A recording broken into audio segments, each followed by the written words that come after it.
Today is Monday, January 10th, 2022. Coming up on Roland Martin Unfiltered on the Black Star Network.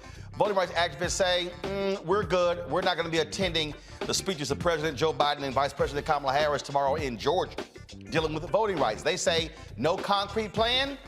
We're not wasting our time. We'll be joined by Cliff Albright, co-founder of Black Voters Matter. We'll talk with Joe Madison, Sirius XM radio show host, now on the 65th day of his hunger strike, focused on passing voting rights legislation in Congress. Obesity is the second leading cause of preventable death, and shedding those pounds could lessen your chance of dying from COVID. We'll have a talk with an expert about this very issue. Also, 2 black men are dead in North Carolina. One is shot dead in the middle of traffic by a white man, the other by a white off-duty police officer. We'll tell you the details of both. Plus, a white teacher in Kentucky's fired for racially insensitive comments to a black student. All right, folks, also, we'll pay tribute to 2 titans, one in civil rights and one in music. Lonnie Guinier passed away over the weekend on Friday. We'll be talking with several lawyers, including one of her former students, about her impact. And James Mtume, of course, the musical giant, passed away as well. We'll chat with 2 of his daughters, as well as Michael Bearden, who is, he said James was a huge influence on his career. Folks, it is time to bring the funk. I'm Roland Martin Unfiltered on the Black Star Network. Let's go. He's got it.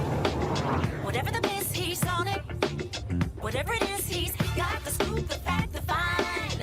And when it breaks, he's right on time and it's rolling. Best believe he's knowing. Putting it down from sports to news to politics. With entertainment just for kicks, he's rolling. It's on go, roll, y'all. It's Roland Martin, rolling with Roland now. He's funk, he's fresh, he's real, the best, you know he's Roland Martin now.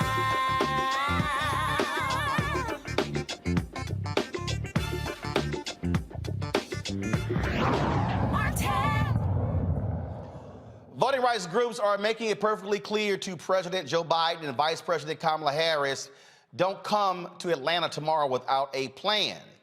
The president and the vice president, they're going to be in Georgia tomorrow to speak on the campus, first of all, in Atlanta, about the importance of voting rights. Well, President Biden has done that before. Vice President Kamala Harris has done that before. But the question is, what is the plan to get the Senate to move to end the filibuster to pass these 2 bills? The House has already done their part. They have passed the For the People Act.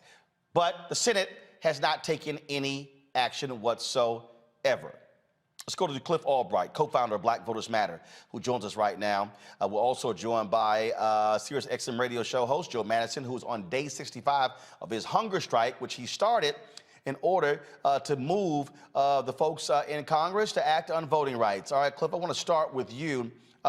So, White House is making a big deal out of this speech tomorrow. The president and the vice president, it's very rare that they travel out of time together if it's not the conventions. And so it's very rare they're in the same place at the same time. But they're going to be in Atlanta on the campus of the Atlanta University system, first of all, Morehouse campuses as well, to talk about in voting rights. You and others say we can skip it because no plan is just more talk.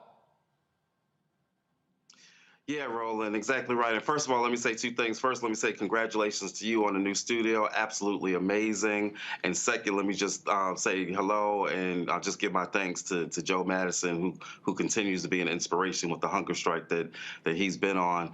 Yeah, we put out a statement. We just did a presser just about within the past hour or so, just telling people that no, the Georgia groups. We were saying there's no need for you to come if all you're going to do is just say the same old thing that you've been saying, talk about how important voting rights is without actually having either a plan or a clear message, a strong message calling for modification of the filibuster. He has not done that yet. He said that he could be open to it, that he could support it if it's necessary, and all this other conditional stuff. And so at bare minimum, what he would need to do would be to do a strong, unequivocal call for modifying the filibuster. That's what we've been asking him to do literally for 8 months now. That's the bare minimum. But more importantly, what we're saying is unless you've really got a plan or making an announcement, like what we would prefer would be if you're going to come to Georgia, let it be because you're coming telling to us that you've worked out the deal already with Manchin and Sinema. That would be worth a visit. But otherwise, he could deliver this speech in D.C. In fact, what he could have done is he could have gone to the Senate the same way he went to the House telling them to pass infrastructure last month. He could have gone to the Senate and delivered a speech there and got them to actually vote on it, because then they could have taken a vote while they're in D.C. But guess what? Because they're coming to Atlanta and bringing some other senators with them in addition to our home state senators, guess what? That means they can't even vote on whatever they were already going to vote on in order to move this forward. So we're actually literally losing a day of action because he's doing this speech. And so he's got to have a strong message tomorrow, but we won't be attending. We'll be coming together and doing a press conference after the speech to talk about the substance of the speech, and hopefully there'll be something substantive that we can talk about, but we don't see a need to attend because at the end of the day, they keep trying to test us to see if we'll show up for them. And we can't keep showing up for stuff until they deliver.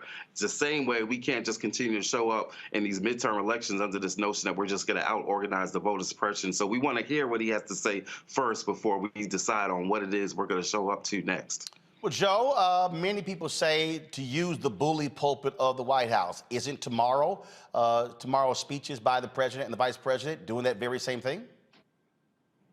No, and I'll tell you why. And let's be real, and let's also understand the division of power. The President of the United States does not have a vote. There are two obstructionists, and that is Sinema and Manchin. There's no ifs, ands, buts about it. I absolutely agree with the strategy that I just heard. I'm not going to get off my hunger strike until this bill is signed, sealed, and delivered. So I issued a statement today. I'm hoping that there will be a clarion call to tell these two senators to do what they did just a couple of weeks ago when they carved out the filibuster to raise or to pay the debt ceiling. Look, people, please understand. The filibuster has been adjusted, carved out more than a Thanksgiving turkey. 169 times since 1960. And it is almost an insult to sit here and say, well, I can carve it out to get a Supreme Court justice confirmed. I can carve it out for 160 other issues. But when it comes to protecting the vote, I've got issues. And I've said to the senators directly and to the majority leader directly that I don't know if you're talking to consultants, I don't know who you're talking to, but you better go into the beauty shops and barber shops and listen to Roland's show and listen to my show and listen to people, because if you don't do this, if you don't pass this bill, you're going to lose the midterm election in the House, you're going to lose the midterm election in the Senate, and you sure in hell won't win re-election. And it's not that we'll go vote for Trump, we just won't go vote. And that is what's being said, Roland, across the board. I don't care if you're a Morehouse, a Spelman grad, or if you're out there working a construction site.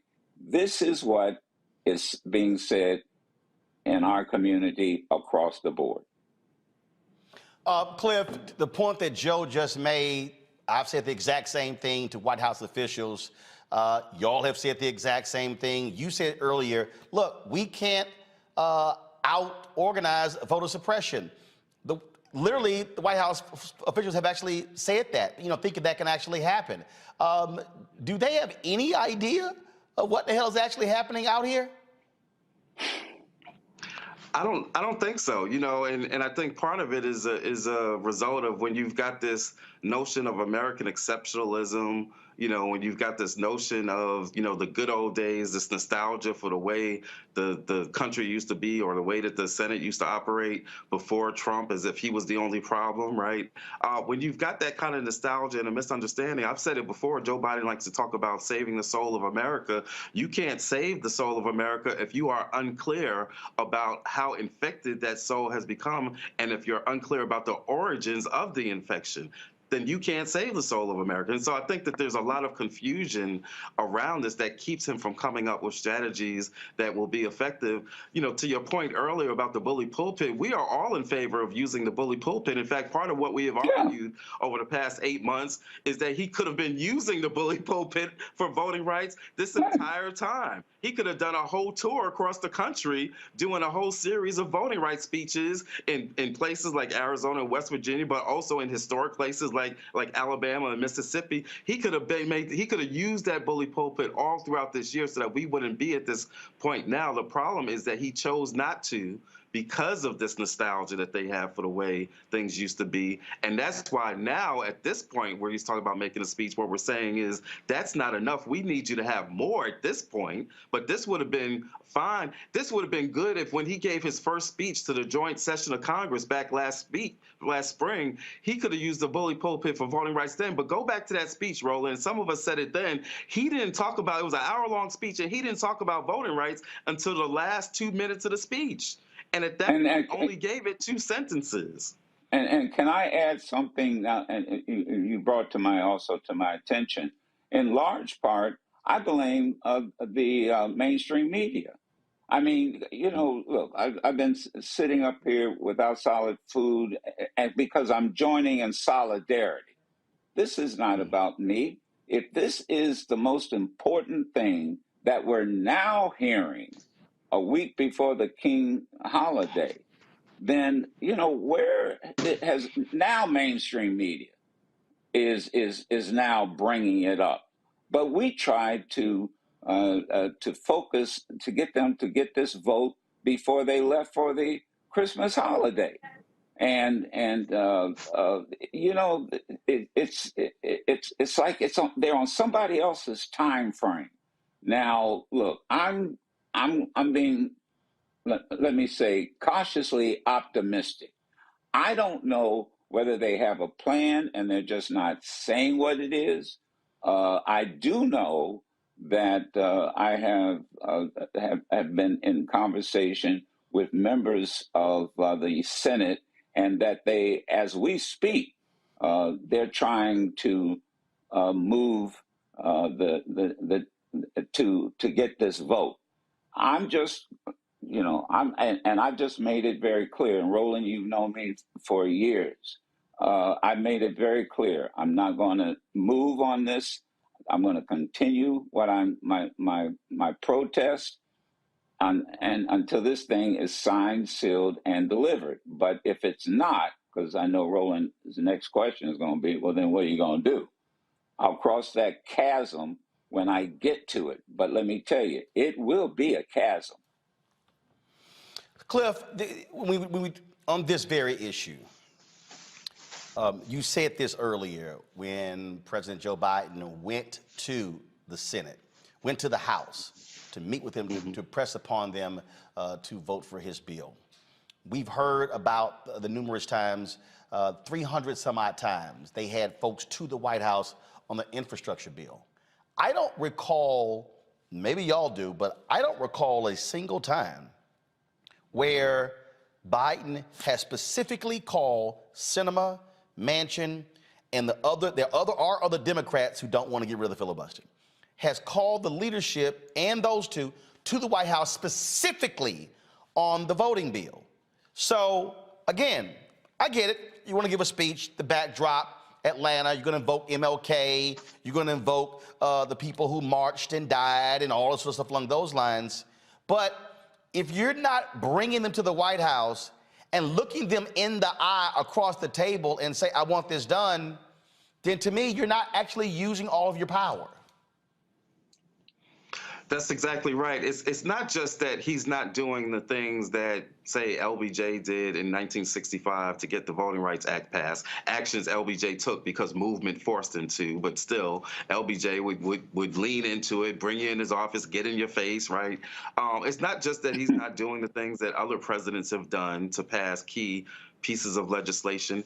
He's not doing the stuff that he has recently done to get infrastructure passed, as you just pointed out. And whether that's calling them in for meetings, whether that's going to Congress to meet with the House caucus to tell them, look, I need you to vote on this and I need you to vote on it now. He's not done the things that he has done for other stuff. He's not done the things that I'm assuming he has seen done during his 40 years in the Senate. That's where the shortfall is. Now, we know at the end of the day that he doesn't get a vote on the actual legislation. But what we know is that what presidents do matter. The way that they lean into legislation matters. Obama didn't vote for Obamacare, but I'll be doggone, it's sure enough called Obamacare. And so what presidents do matter, and he has not done enough. He has not lived up to his own knowledge, his own experience, his own skills, or his own words. That's why we've been frustrated with him. That's why we won't be attending. Not to mention that, you know, we got some other work to do instead of sitting there for 2-3 hours or however long it takes him to give his speech, because we're fighting some of this stuff in Georgia right now. As you know, Roland, in Lincoln County right now, some of our partners are out there right now because they're trying to close down 6 out of 7 polling places. That's what these Georgia Republicans are trying to do as they're fighting voting rights. They're not wasting a day. We can't afford to waste a day either just to hear another speech unless he's got a clear plan and a strong call. And like I said, preferably he's making an announcement that they've got a deal on the filibuster. And I'm sorry, just Go ahead. time. I want to say this. You guys are so on target. Manchin, find out what Manchin wants. Find out what Sinema wants. That's what Johnson did. Those segregationists didn't want to vote for the 65 Voting Rights Act. But Johnson made it very clear. You want this bridge?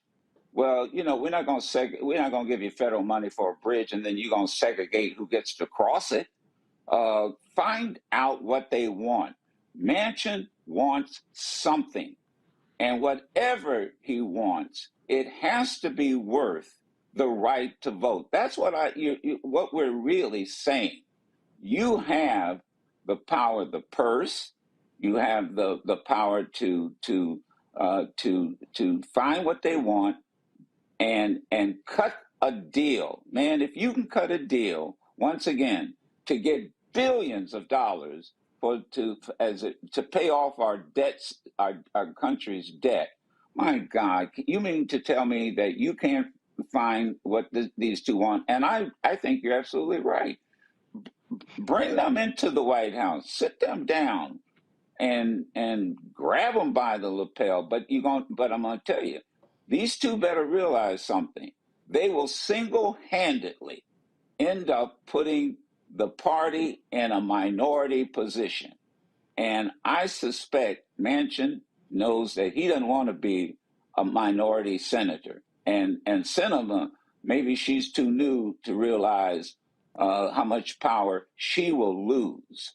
So I'll be honest with you. I'm not going to be in Atlanta And you remember what Dr. Martin Luther King used to say, and I'll close, and he used to say, I'd rather see a sermon any day than to hear one.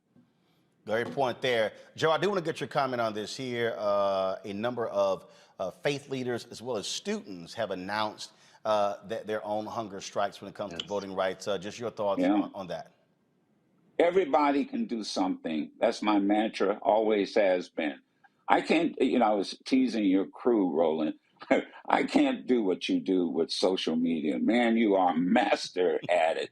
But I can do something. And that's why the two of us are here with you. Everybody can do something. And my mentor was Dick Gregory. So people are saying, well, how are you doing? Look, I had the best mentor when it came to doing a hunger strike or a fast than any human being on the planet had. And when I started this, I started because I realized history, that when the first Reconstruction ended, the first thing those folks went after was the vote. The Klan was born. South Carolina, they assassinated black elected officials. And I see the end of what we often call the second Reconstruction. And I'll be damned if I'm going to have my children, grandchildren, and great-grandchildren asked 25 years from now or whenever history is written, well, what did Pop do to protect our rights? And so, I did what Dick would do. I didn't ask permission to do and if I can sacrifice, and people and students can sacrifice food, let me tell you something. Just as food is essential to sustain life, this vote is a necessity to sustain and maintain this democracy. Absolutely, and that's one of the reasons why, Cliff, we have long made this a priority. People don't know, when I got Journalist of the Year for the National Association of Black Journalists in 2013, it was because of my coverage of voter suppression. So for folks who want to act like this stuff is new, that was 2012, 2013, and it was going on beforehand. And I was watching, I saw this clip on Meet the Press where it was a short conversation, Chuck Todd, Cornell Belcher, and this Republican who was saying, oh, this is no big deal. Everybody wants voter ID. They love, Cliff, to try to make this all out to be about voter ID when this is not about voter ID. It's the closing of thousands of polling locations all across the South since the gutting of Section 4 of the Voting Rights Act. It's about changing of voting hours. It's about targeting the black head of the brother who's a clerk in Harris County who put in some innovative steps. It's stopping all of those things. They want to shrink the voting populace because when you shrink it, Democrats win, when Republicans win. When you expand it, they will admit, oh, we lose because they don't want to appeal to, frankly, beyond white folks. They want to appeal to a sliver of black people, a larger percentage of Latinos. But they want to appeal to white folks, and that's what this whole game is, Cliff. Yeah, you're exactly right. I think, Florida, all those examples you gave are accurate. Florida is a great example. In Florida, Republicans have always benefited from the vote by mail system there. They've counted on it to win and sometimes to steal elections in the state of Florida. But in the last election cycle, it was because black and brown folks came out and young folks came out and voted using record numbers using the vote by mail. All of a sudden, Florida had an issue with vote by mail and passed their voter suppression bill to overturn it. I think the challenge to this, so as much energy and attention we pay to Joe Biden and Manchin and Sinema, the point that you're making is important. We got to be clear about the source of the problem. The source of the problem are these folks that are using all these means, including violence, which is what the insurrection was all about. There's a direct connection between these things. That's why they was inside the Capitol with the Confederate flag. All of this is connected. And so that is the source of the problem. The reason, though, we put so much energy into Biden and Schumer and the Democrats is because we put them in power. We put them there to make a difference for the folks like us who put them in office. The last thing I'm gonna say real quick is Bernice King had a tweet today, very short tweet. It was a quick video of her father, Dr. Martin Luther King, and it had just a couple of words talking about be maladjusted to injustice, right? And the point is that, you know, when it comes to injustice, we need to be maladjusted. We need not accept injustice. We need not become comfortable and accustomed to injustice. And too often we have become comfortable and we have normalized some stuff that we should not be insensitized to. That's what it means to be maladjusted to injustice. That's what we need everybody to do in regards to this voting rights battle. And like Joe said, everybody's got a role to play. Doing media, social media, a tweet, a phone call, a text, cooking some food for the folks that are doing the protests. Everybody's got a role to play in this. Don't think that this is something for somebody else to take up. There's a role for everybody, including every single person that is watching this right now. You make the difference. Absolutely. Cliff Albright, Joe Madison, I appreciate it. Thanks a bunch. Y'all take care. Okay, you Thank be you. Love you careful. Love you both too. All right, folks, going to go to a break. When we come back, my panel will join me to talk further about what's happening when it comes to voting rights in this country. We'll be back on Roland Martin Unfiltered on the Black Star Network in a moment.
Black Star Network is here.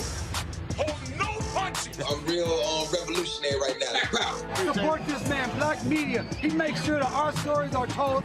Thank you for being the voice of Black America, Roland. Stay black. I love y'all. All momentum we have now, we have to keep this going. The video looks phenomenal. See, there's a difference between Black Star Network and Black-owned media and something like CNN. You can't be Black-owned media and be scared. It's time to be smart. Bring your eyeballs home. You dig?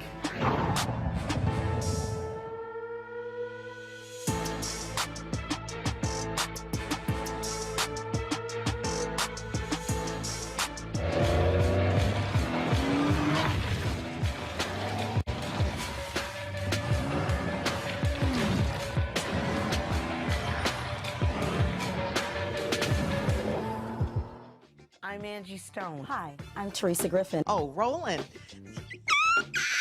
Hey, Roland, I am so disappointed that you are not here, first of all.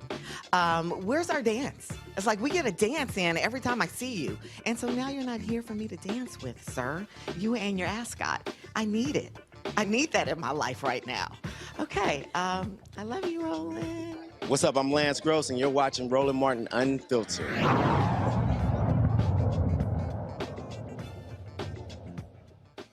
All right, folks, let's continue our discussion regarding voting rights, voter suppression. Dr. Julian Malvo is the Dean of College of Ethics Studies at California State University, Los Angeles. Dr. Omokongo Dabinga, Professorial Lecturer, School of International Service, American University. Reverend Jeff Carr, founder of the Infinity Fellowship in Nashville, Tennessee. Glad to have all three of you here. All right, Juliana, I'll start with you. Look, one of the reasons the pressure is being ratcheted up is because if you don't pass this now, the window then begins to start on primaries. And judges are going to say, sorry, it's too late.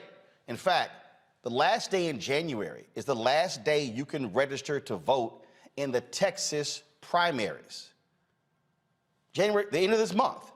And so this idea that, oh, this thing can continue through March, April, no, it can't. Because even if you pass the bill judges might say, sorry, too late, not enough time to inform people of all of these changes. That's why this week, max the next week to 2 weeks, is critical. It's absolutely urgent, Roland, and it's ridiculous that President Biden has not put more urgency on this. He spoke on January 6th. He alluded to voting rights. He didn't say much about it. And Jen Psaki said, well, he's going to give a major speech. But Black people are tired of being props. Tired, you're going to go to Atlanta, Dr. King's home. If you're just going to run your mouth, the activists are right. We don't need that again. That's a day we lose in agitating. So the timeline is short. In so many states, you see North Carolina is a prime example of some of the things that are going on. And while the activists have been on point, the Barbara Arnwines, so many other people have been on point, what we know is that the president and the vice president have not given this sufficient priority. And people have pretty much said enough. President Biden said he had our backs. He said that when Black women took his chestnuts out of the open fire in South Carolina and took him over the hump. So if you have my back, how come I can't vote? How come we don't have our voting rights? And so it's infuriating, and at the same time, it's business as usual. Anybody who thought that President Biden was going to be a progressive or revolutionary was drinking the wrong kind of tea. This man has been a centrist. He's a former senator, and he basically is playing by old rules while we have a new demography. The thing here, Omakongo, that we have to also understand, this goes beyond Black people. This voting issue is not a solely Black issue. When the Supreme Court took up a challenge to the Voting Rights Act, Section 2, that was largely Latinos in Arizona. When you look at how they've been moving early voting locations away from college campuses because white kids have been voting largely Democrat as opposed to Republican. And so the attack on voting rights is not an attack solely on Black folks. It is an attack on America. Absolutely, and that's been one of the greatest hustles of the Republican Party.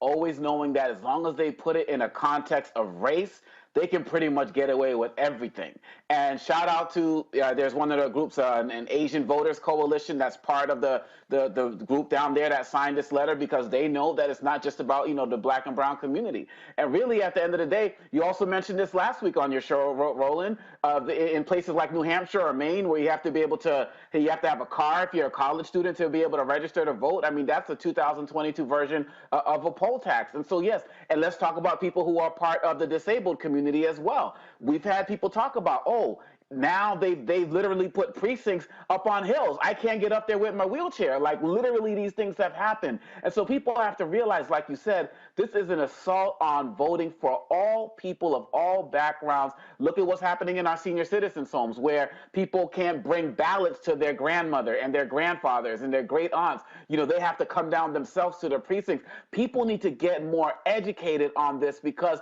whenever people want to think about it in purely racial terms, they say, I don't really want to mess with it, we're over it, so on and so forth, until it hits them in the face. Just like with unemployment, just like with anything, whenever it hits Black people, it eventually comes to everybody else. Crack epidemic to heroin epidemic, we didn't have the resources in place for the heroin epidemic because we didn't take care of Black and brown people when we were struggling. They locked us up. People need to wake up, and what happens to us happens to everybody.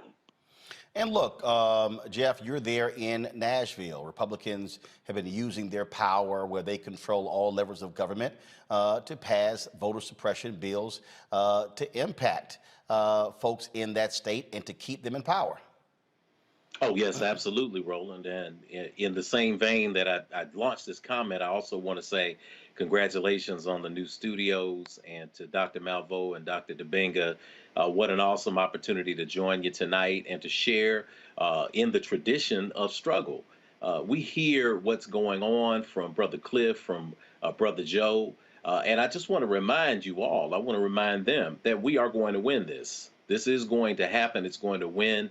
Your struggle, your sacrifice for your not eating, your hunger strike is not in vain. I've seen it happen. I know it can work. The great Dick Gregory, we have models for this. When we talk about what's happening in Nashville, it's a microcosm for what's happening all over the United States. Right now, using the census results, the overwhelmingly red majority in Tennessee is redistricting. And they're redistricting Congressman Jim Cooper, who many people will say is a moderate. He's always proclaimed that he is a moderate Democrat. He's been that for several decades, but he's highly respected here in Middle Tennessee, which, if you demographically look at it, is a blue oasis in a sea of red with the rural counties surrounding. They are now completing a plan to redistrict all of this metropolitan area of over 750,000 people into 3 districts that will be primarily Republican. So with that, you have the cacophony, over 400 bills in 48 states over the last several years that have been focused on voter suppression. We're coming to a nexus now where the people are getting tired, people are getting sick, and what's happening in Atlanta is also a microcosm. Joe did not deliver on Build Back Better yet. He has not delivered on student debt. There's an old gospel song that says, Jesus paid it all to him I owe. Well, listen, with this election, Georgia paid it all to them we owe. And this is an opportunity now to put Joe on President Biden on Front Street, to put the administration on Front Street. And as I was doing a little bit of math here, I came up with a curious number. That number was 45 and had very little to do with the last president, but it had everything to do with the number of years Joe Biden has been in some political office in D.C. You mean to tell me that after 45 years, you can't figure out how to make a deal to make one broad initiative go through and to protect voters who laid their lives on the line to put you in? This is nonsensical, and this is why it's coming to a head right now. Well, again, we're going to be seeing a lot of action take place over the next few days. Senator Chuck Schumer has promised that he is going to move legislation. But again, what we have not seen exactly how that's going to happen. We have not seen in what way that is going to happen. How can you get all 50 Democrats to step forward and actually vote in this case? That's really what this thing all is going to boil down to. All right, folks, got to go to a break. We come back, we're going to talk our Fit, Live, Win segment about the impact of obesity when it comes to COVID. That is next on Roland Martin Unfiltered, right here on the Black Star Network.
Till's murder, we saw struggle for civil rights as something grown-ups did. I feel that the generations before us have offered a lot of instruction.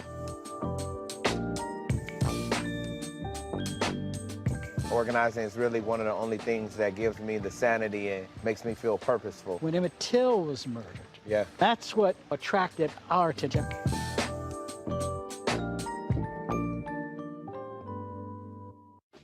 My name is Charlie Wilson. Hi, I'm Sally Richardson Whitfield. And I'm Dodger Whitfield. Hey everybody, this is your man Fred Hammond, and you're watching Roland Martin, my man, Unfiltered.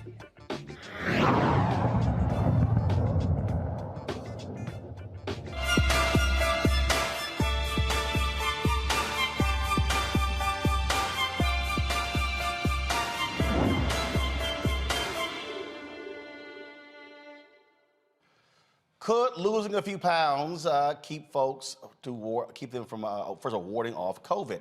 As the second leading cause of preventable death in the United States, obesity increases the risk of developing severe symptoms or dying from the virus, according to a new study. A 2020 study published by the Critical Journal of World Obesity found that those with obesity have a 46% increased chance of getting COVID, a 113% increase in being hospitalized, a 74% chance of being treated in the ICU, and a 48% increase in death from COVID.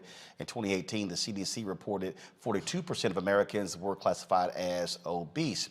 Now, 2020 self-reporting obesity map shows the highest rates of obesity are in the South and the Midwest. In the United States, more than 60 million reported cases of COVID and more than 836,000 people have passed away as a result. Joining us now, Dr. Joseph Graves, Jr., professor of biological sciences at North Carolina A&T University. Doc, glad to have you back on the show. When we talk about comorbidities, this is one of the issues here that we often heard from the beginning of how COVID attacks folks. And so in what way does losing weight keep you from being able to possibly warding off COVID? Well, the important thing to understand is that being overweight impacts the immune system, and it causes you to be in a constant state of inflammation. Inflammation actually is one of the ways that the body fights off viruses, but the problem is there's a cost for inflammation. And so the more inflamed you are, the more tissue damage occurs. Now, when you get an infectious agent like COVID or any other virus for that matter, if you're in that state of constant inflammation, while you're fighting the virus, you're also doing more tissue damage. So it becomes a vicious cycle. So the bottom line is, for a number of health-related outcomes, you're better off losing weight across the board. Now, of course, there have been people who are not overweight who died from COVID.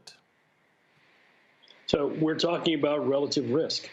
So a person who does not fall into the category of being overweight has less risk of having of contracting COVID and of having a severe case of it, which requires you to go to the ICU. And so we don't want to be that person. You can list all of the benefits that come from being essentially under the obesity profile. And if you do that, there are just so many things to gain from basically being healthy. Less risk of hypertension, less risk of diabetes, less risk of overall metabolic syndromes, stronger immune system. It's really one of these no-brainers to make an argument for people getting in shape. And this really isn't that difficult to do.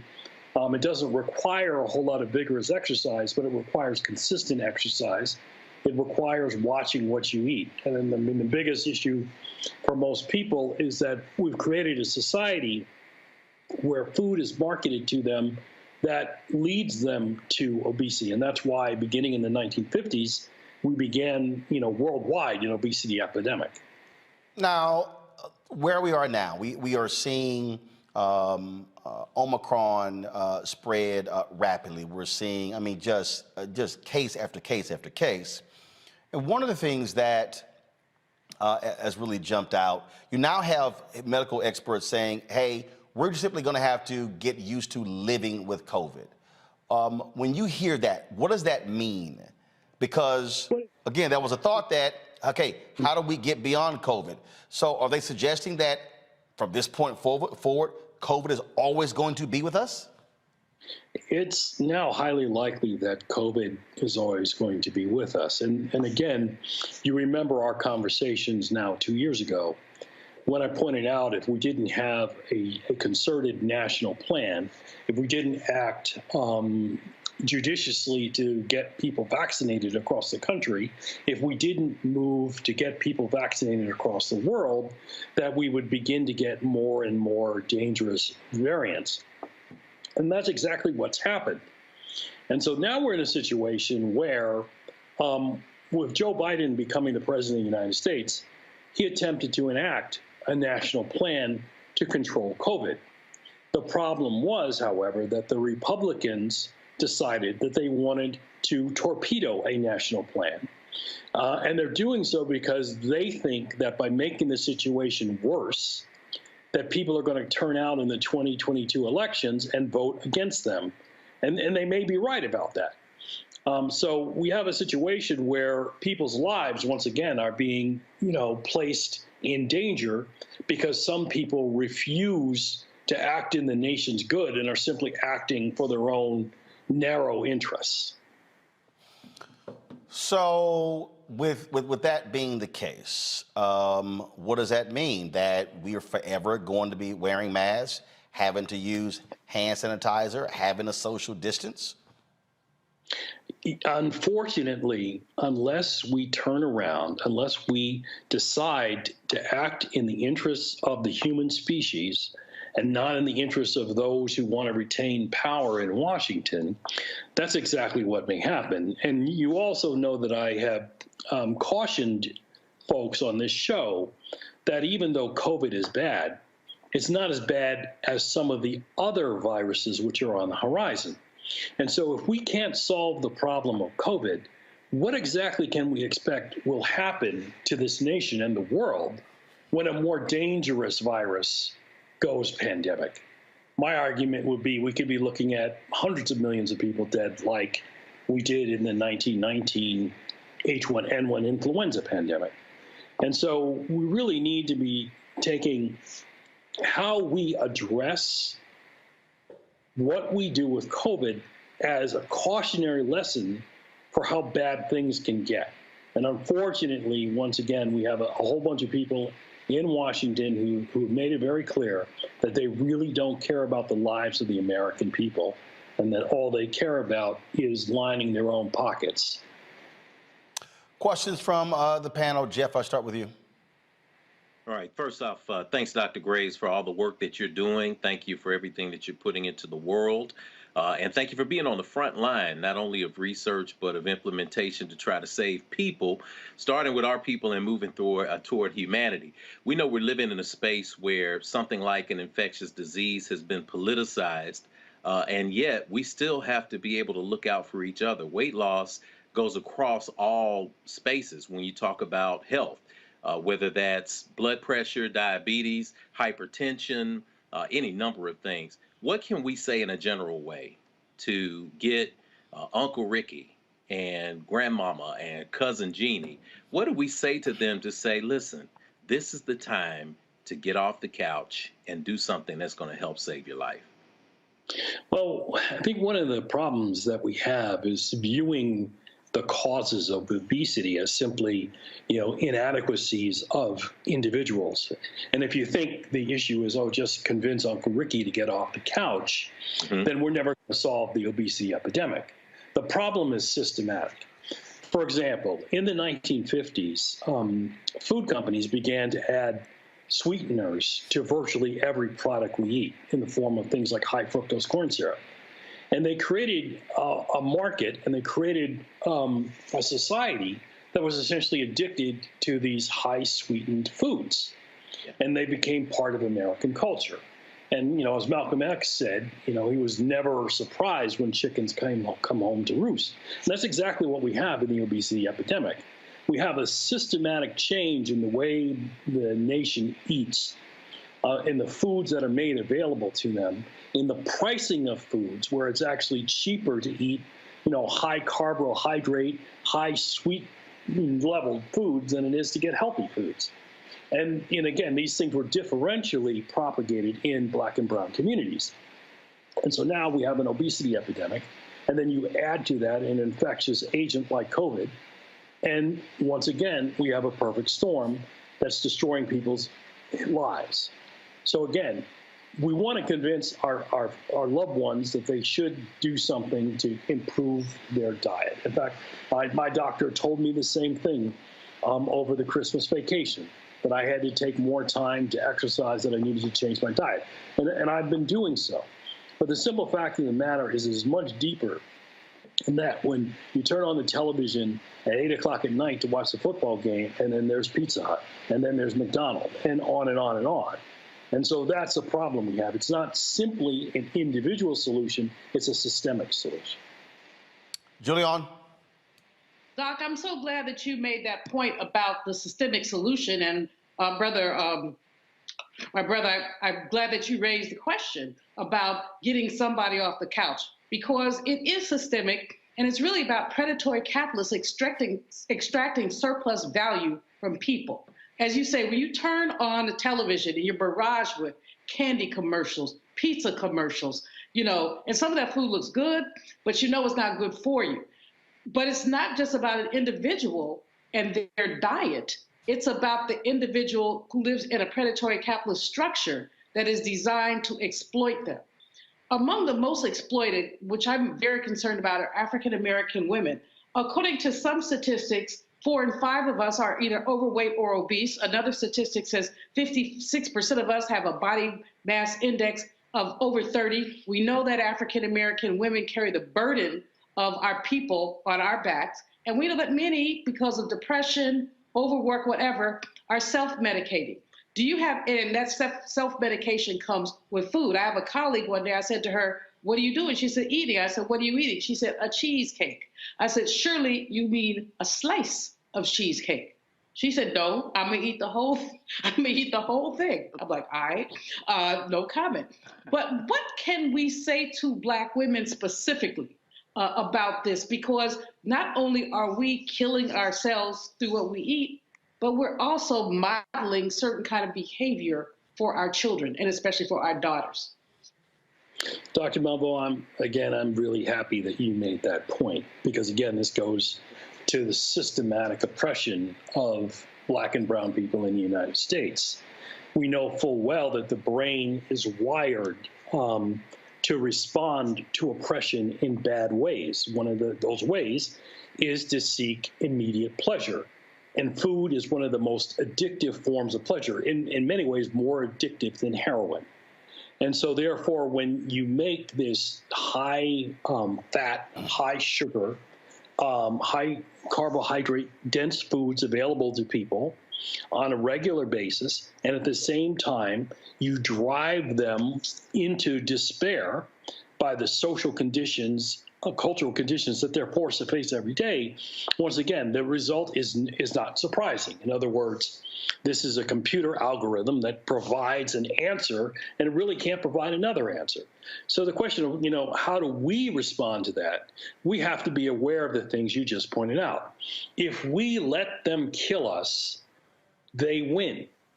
And so therefore, we have to take the initiative to do a better job of modeling appropriate behaviors to deal with stress, to deal with depression.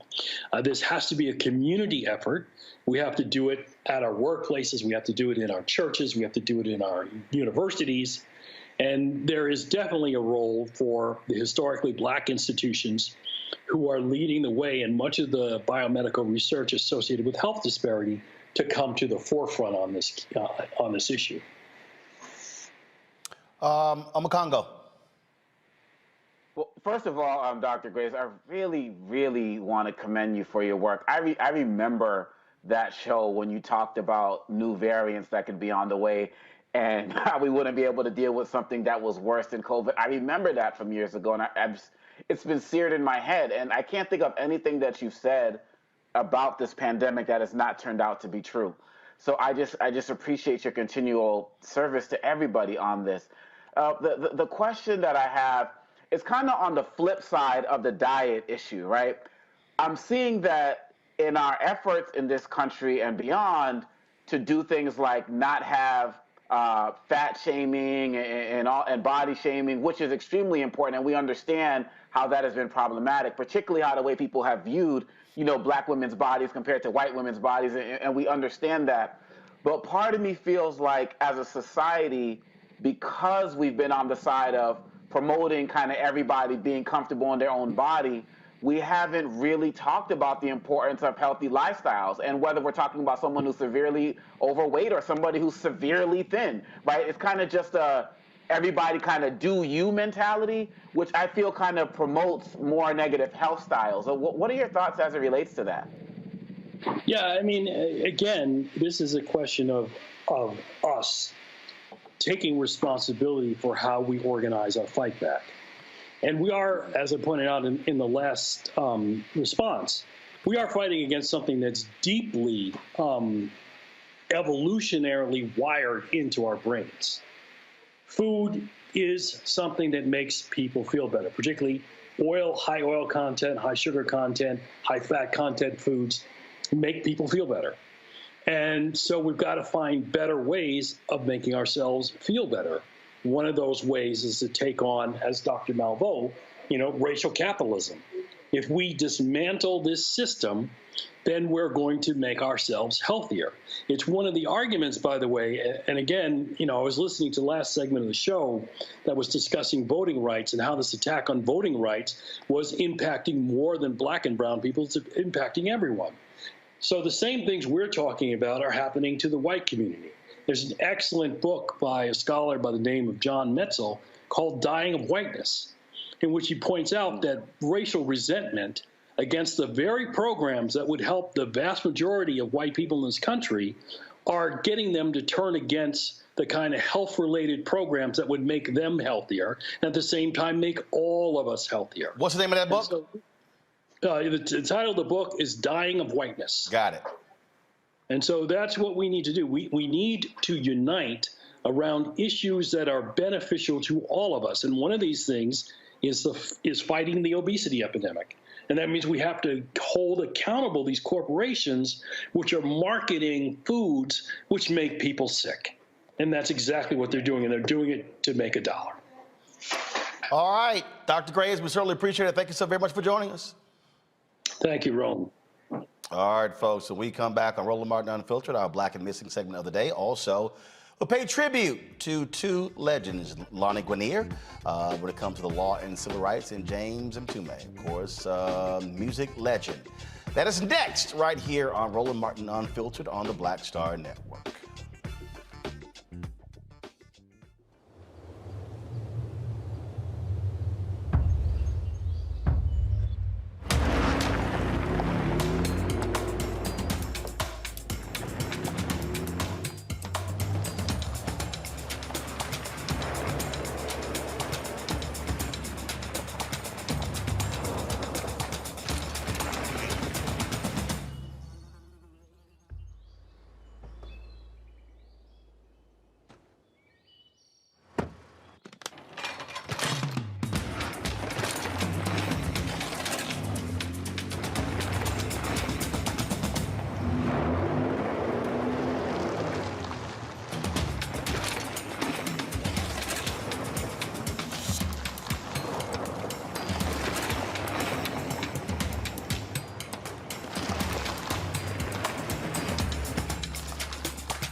Black Star Network is here.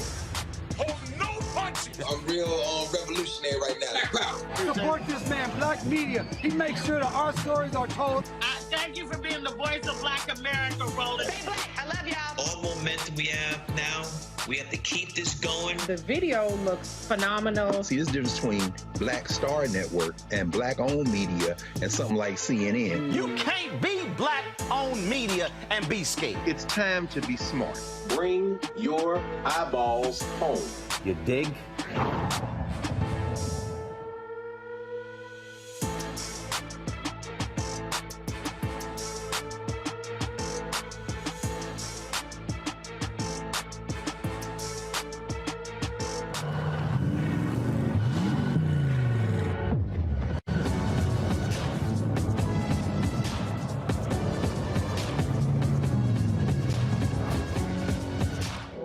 How y'all doing? It's your favorite funny girl, Amanda Seals. Hi, I'm Anthony Brown from Anthony Brown and Group Therapy. What up, Lana Well, and you are watching Roland Martin Unfiltered.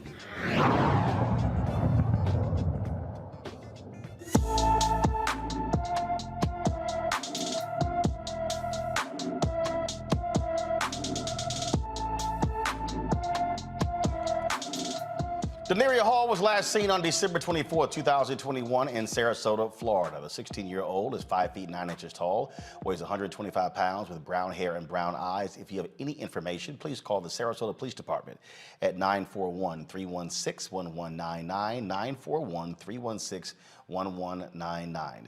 In North Carolina, a road rage incident leads to the fatal shooting of a black man. Now, folks, we want to warn you, this video, although short, is quite graphic, and so we're giving you a little enough time to turn away or to get your children out of the room.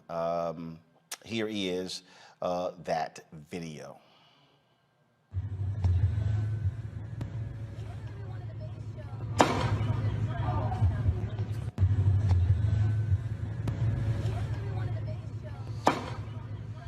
Folks, last week, Stephen Addison was shot by 51-year-old Roger Dale Nobles Sr. during an argument with Roger Dale Nobles Jr. Police state Nobles Sr. fired at Addison from the driver's seat inside his 1992 Chevrolet pickup after his son got out of the vehicle at a stoplight to confront Addison. Nobles Sr. was arrested and is charged with first-degree murder. The son has yet to be charged. Also, folks, in North Carolina, protesters have marched to protest the death of a black Fayetteville man killed by an off-duty deputy over the weekend. The officer claims a man named Jason Walker ran into traffic and jumped on his truck Saturday afternoon. The off-duty Cumberland County deputy responded by shooting the man before dialing 911.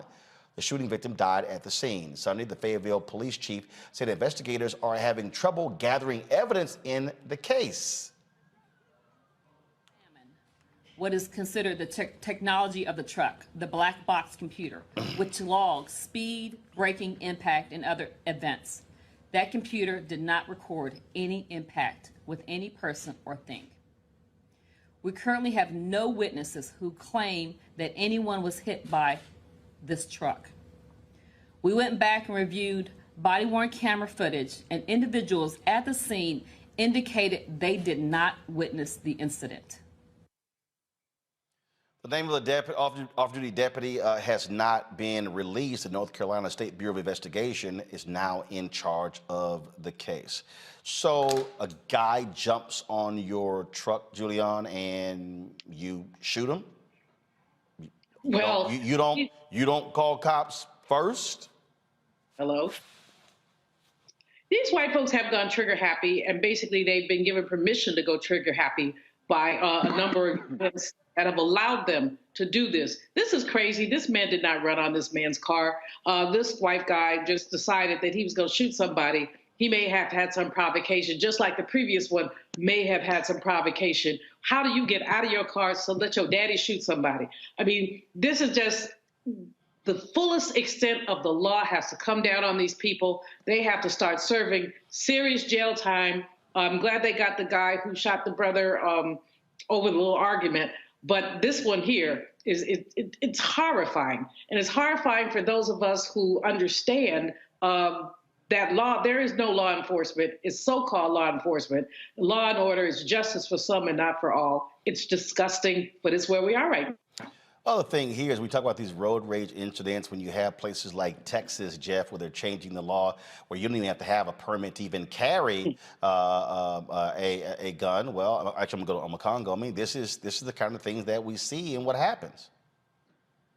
Yeah, absolutely. And they're trying to pass the same law in Georgia, and it's going to be coming across the country as well. Look, the tragedy of what happened with Ahmaud Arbery is what connects with these cases as well.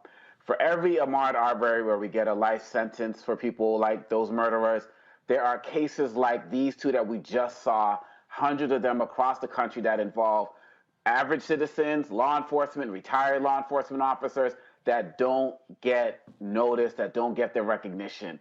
And that is the saddest part about this. And I'm hoping with these two brothers who were slain, that we get the same type of justice, or I should say accountability, that the Arbery family had. But it's sad, Roland, because this is just happening so many times. And it's like, if you don't have the camera, your chances, remember what Arbery's mother had to do even to get to where she got, right, in the beginning.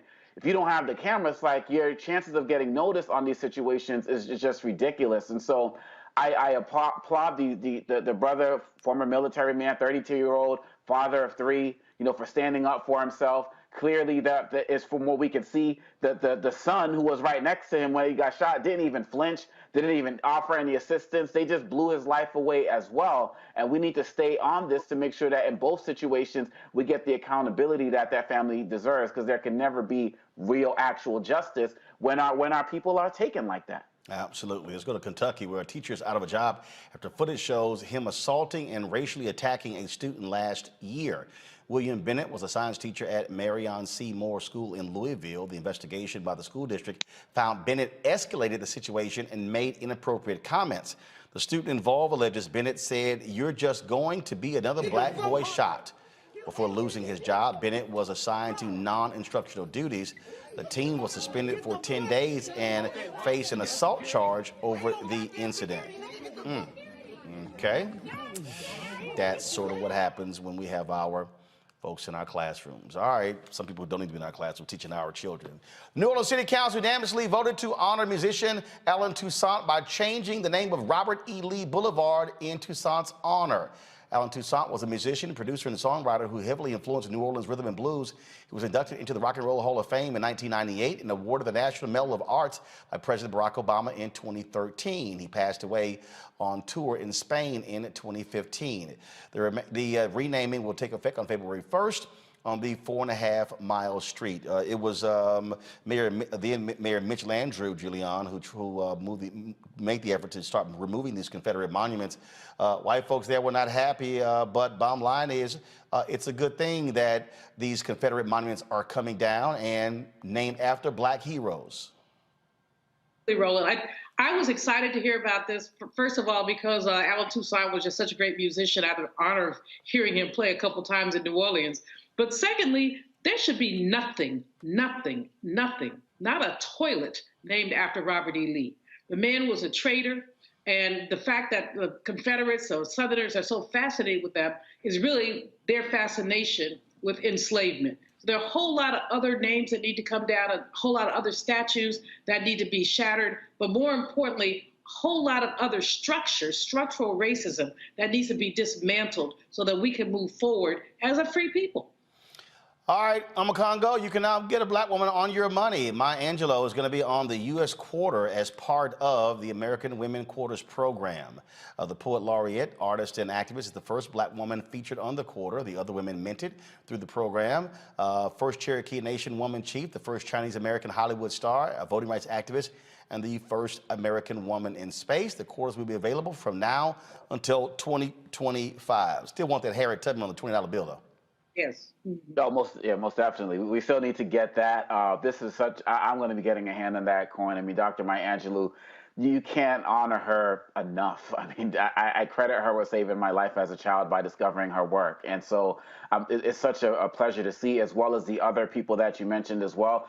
We don't do enough in this country to honor women, and especially black women and Native American sisters as well. And I appreciate this effort. More needs to be done, but it's just a beautiful thing to see. Julian?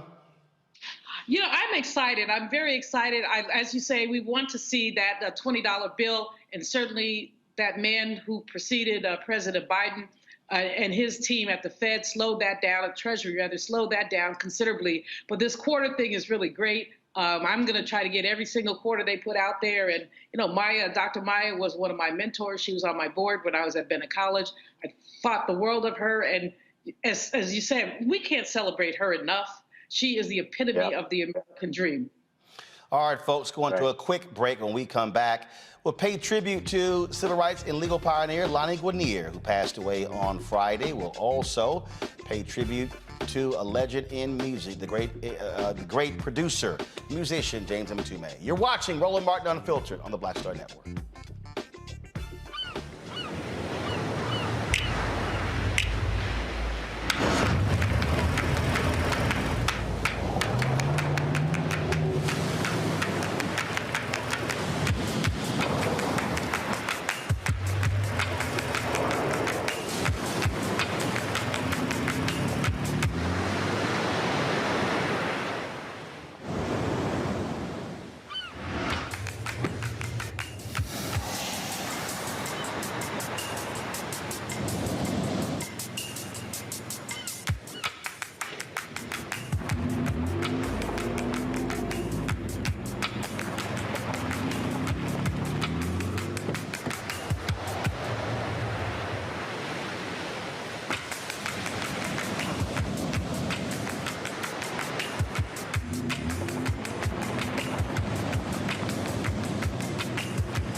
I'm Chrisette Michelle. Hi, I'm Chaley Rose, and you're watching Roland Martin Unfiltered.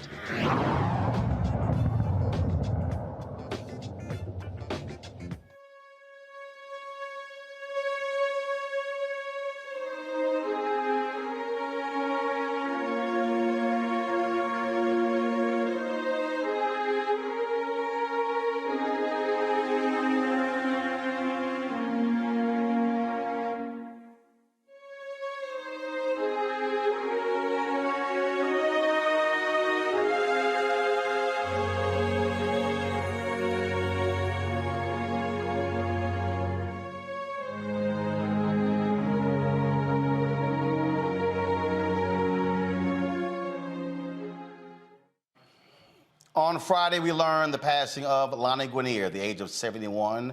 The announcement was made that she was surrounded by family and friends. Lonnie Guinier, of course, was the first woman of color who was tenured at Harvard Law School. It was a very contentious issue when, of course, you had leaders there who were demanding for women to finally get their just due, and she became the first woman of law. She was the Bennett Bosky Professor of Law Emerita at Harvard Law School.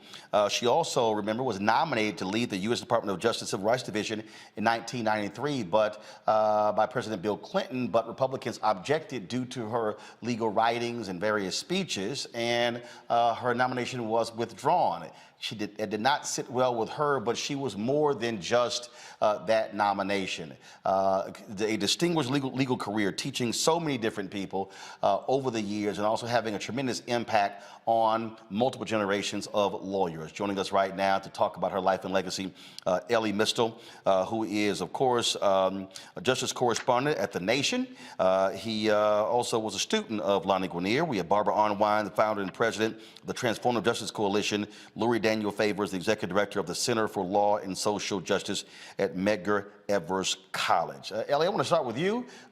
Being in her classroom, what was that like? Yeah, well, I mean, she's a real intellectual giant. And when I showed up to her class, look, she taught at Harvard. That's where I met her.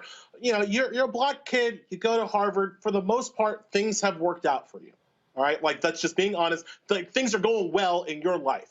And then so you get there and you kind of have this sense that, well, if I just keep doing the right things and checking the right boxes, things will continue to go well. The fights that my parents had to fight for representation, for equality, those are my parents' fights. I have all these different battles, right? Me and Chet, we're gonna like hang out. And Lonnie Guinier was one of those people that you meet in life that tells you, no, son, no, young buck.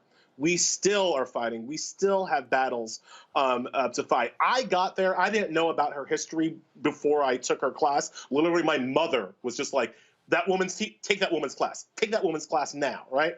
And so through her class, I really learned about the ongoing attacks by conservatives against full equality and especially voting rights for African Americans throughout this country in ways that I had never heard about at that point as a 22, 23-year-old student. And so she really taught me about that. She taught me how to defend voting rights passionately, how one person, one vote is the floor, but not the ceiling. And really, Roland, that's what got her in trouble with the Clinton nomination, is that her writings and her intellectual philosophy was that one person, one vote was the floor, but that black people should strive for equal proportional representation in this country. And that's what pissed off the white conservatives. That's what they couldn't deal with. But there are so many people like me, Sherrilyn Ifill, so many people who are in the voting rights fight now, either literally learned at the foot of Lonnie Guinier or were inspired by her work and her writings. Barbara Arnwine, why was Lonnie Guinier so important? Well, she was important because she was one amazing litigator. Think about this, Roland. She litigated, of the 32 cases that she litigated, she won 31. Think about this. She was a theorist, as Elie was just talking about, just amazing, because she took the international experience of proportional representation and applied it to the United States. Imagine if we actually used that. You know, the average state legislature to this day is about 25% women, with Nevada and one other state being an exception. But in any other, quote, Western democracy, that would be unacceptable. You would have to have had, you know, some proportional representation. She talked about, you know, people doing different kind of balloting, using the ballot. Now San Francisco uses that balloting measures. So she was way ahead of her time. She was prescient, and she was bold. And of course, you know, to those who knew her, she was an incredible friend. She was gorgeous. She was beautiful. She was really a kind and gentle spirit. You know, I felt, you know, I enjoyed her sharp intellect. I enjoyed working with her on so many acts. And people got to remember that as recently as July 1st of 2021, the Supreme Court took up the question of the vitality and the scope and the liability standard underneath what is called Section 2 of the Voting Rights Act. And she was instrumental in litigating and fighting for the broadening of the act in 1982 after the horrible decision in Mobile, where the Supreme Court said you had to have intent in order to violate the Voting Rights Act. And she was amazing in her leadership in fighting in Congress for what became the 1982 amendments, which then the Supreme Court last July tried to eviscerate and say that that has to be the floor standard 1982 and pretend like we've had no intervening law in the subsequent decades. Unbelievable. I mean, I wish Lonnie, you know, had been able to really give us the full import of her thinking when she read the Brnovich case or heard about it. I just think that people really need to understand that she was a continuum. She meant to walk in the tradition of Constance Baker Motley. She was inspired by Julius Chambers. She tells the story of, you know, while she's interning, working with Julius Chambers, she tells the story of his being so bold that while he was giving a speech, his car was blown up. He kept on speaking. She tells the story about, you know, being moved by, when she was only 12 years old, watching Constance Baker Motley actually escort a black student to desegregate the University of Mississippi. But she also was moved by Elaine Jones. And anybody who knows Attorney Elaine Jones knows that she's one of our nation's treasures as a lawyer. So she stood on the, not shoulders, but she stood on the tradition. She stood on the integrity of those lawyers that had come before her. What an amazing lawyer, what an amazing writer. Her legal books are worth reading. Just everybody should read them and understand, you know, what she was saying to us many years ago, and we're just catching up now. Obviously, Lori, with the passing of Sidney Poitier Thursday night, his death overshadowed that of Lonnie Guinier. That's one of the reasons why, of course, we had our tribute to Sidney Poitier on Friday. We wanted to be sure that we took the time today to let folks know who this woman was and why she mattered. For you, why was she so important? You know, I came to know her more intimately. Like Ellie, I did not know of her prior to entering law school. And when I attended NYU and studied under Derek Bell and worked with him as an assistant, she was one of the scholars who I was most intimately introduced to. You've already identified her history, but, you know, Derek Bell left his position at Harvard because they would not hire women like Lonnie. And so the circles are small. And, you know, even though her arguments are now technically decades old, particularly as they apply to voting rights and voter suppression, they are directly applicable to exactly what it is we are facing right now. As was noted earlier, she talked about the fact that just having the vote wasn't simply enough. That was not going to work, particularly because we live in a society where the majority, the group that created the voting structures under which we now operate, was was also most adept at manipulating those structures for their own benefit. When you consider the fact that Black people have only had the right to access the ballot since the passage of the 1965 Voting Rights Act, that means anyone in the audience who is now 58 years or older is literally older than one of the bedrocks of integration as a policy in this society. And for the 340 some odd years prior to the Voting Rights Act, this society was ruled by a white supremacist plantocracy or slaveocracy that was specifically and very intentional and proactive about manipulating the electoral process to ensure that benefits would always end up in the hands of white Americans. And Lonnie Guinier's arguments, which literally are directly applicable to the voter suppression we see right now, to what's happening with redistricting all across the country, where Republicans are intentionally packing as many Black people into as few districts as possible, or conversely cracking our communities into as many districts as possible, or conversely stacking our communities so that you take the most economically and electorally vulnerable and place them in communities where they are outnumbered by those who are most adept at manipulating this system. And you realize that her arguments about proportional voting and representational voting are exactly relevant to the harms that we are facing right now. And quite frankly, here in New York City, we saw the benefit of that with ranked choice voting, one of the first elections that we've ever had with ranked choice voting in 2 years ago. And we were able to see what it could look like if her arguments had been taken more seriously when she was being considered and had been put up by the Clinton administration, had she been allowed to defend those arguments on the Senate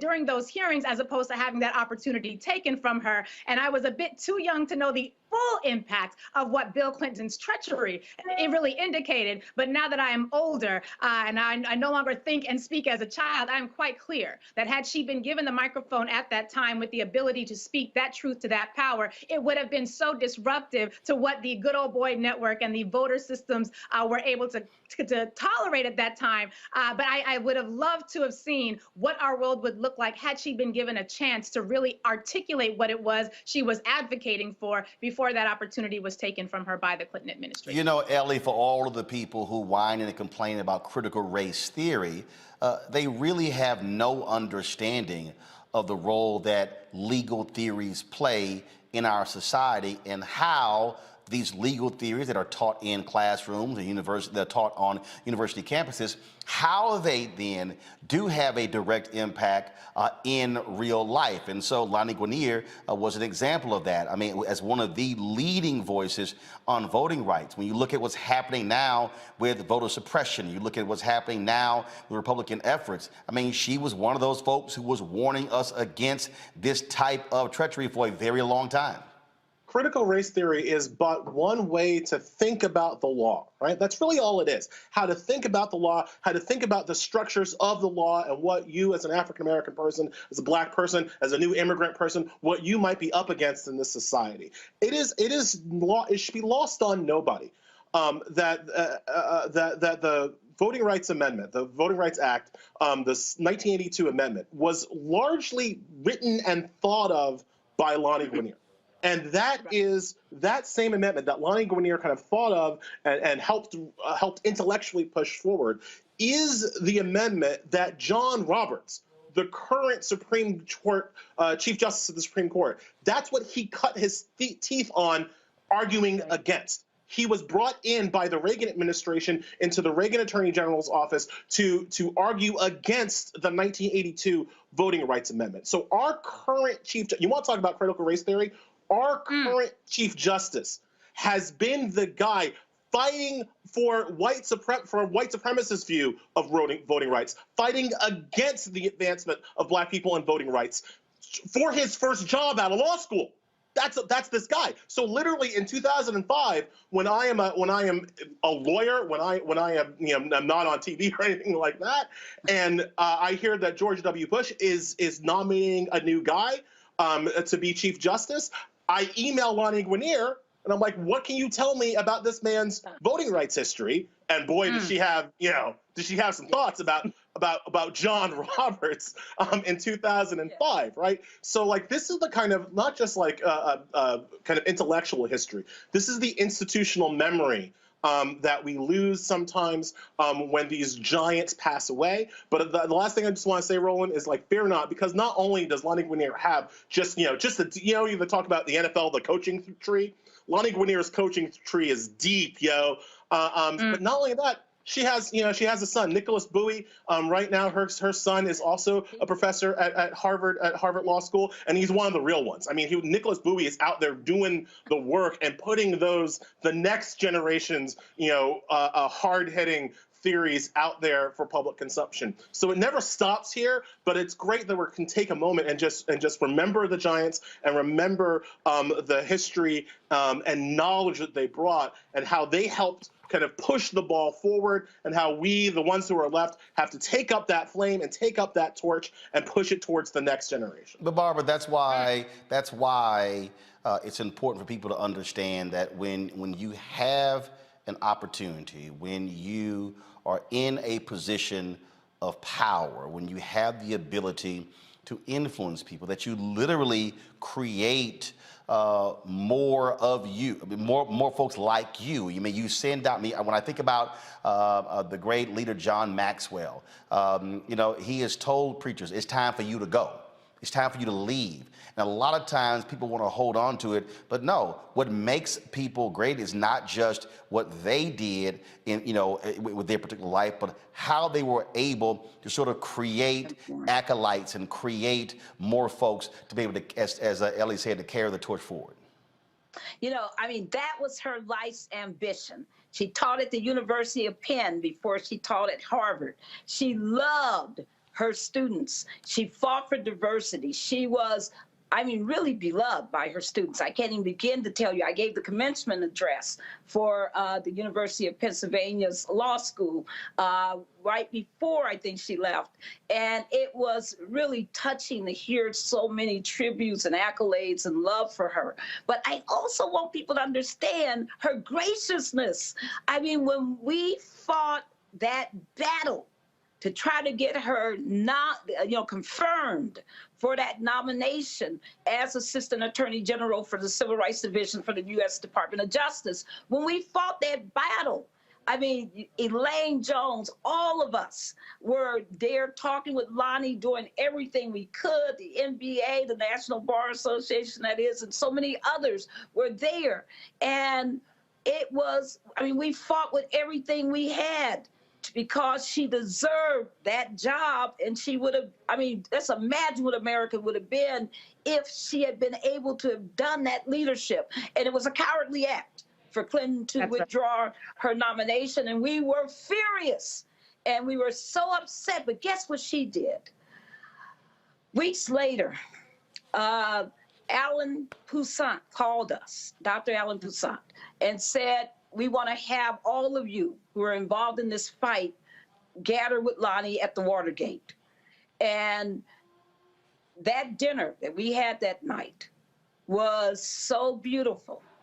It was painful, but it was beautiful because she was just, it was like she was trying, like we had all lost the nomination, not her. She was just so wonderful and beautiful in that moment. And people, I know you don't want to hear this, but that dinner was paid by Bill Cosby. He paid for that, and he paid. I don't know who doesn't want to hear it. If it's a fact, it's a fact. It's a fact, and she really. It just shows you how much she meant to so many people who understood what her leadership was, and how she actually was so magnanimous in her thinking, in her loving, and in her fighting. She was amazing. We're going to miss her. Lori, final comments.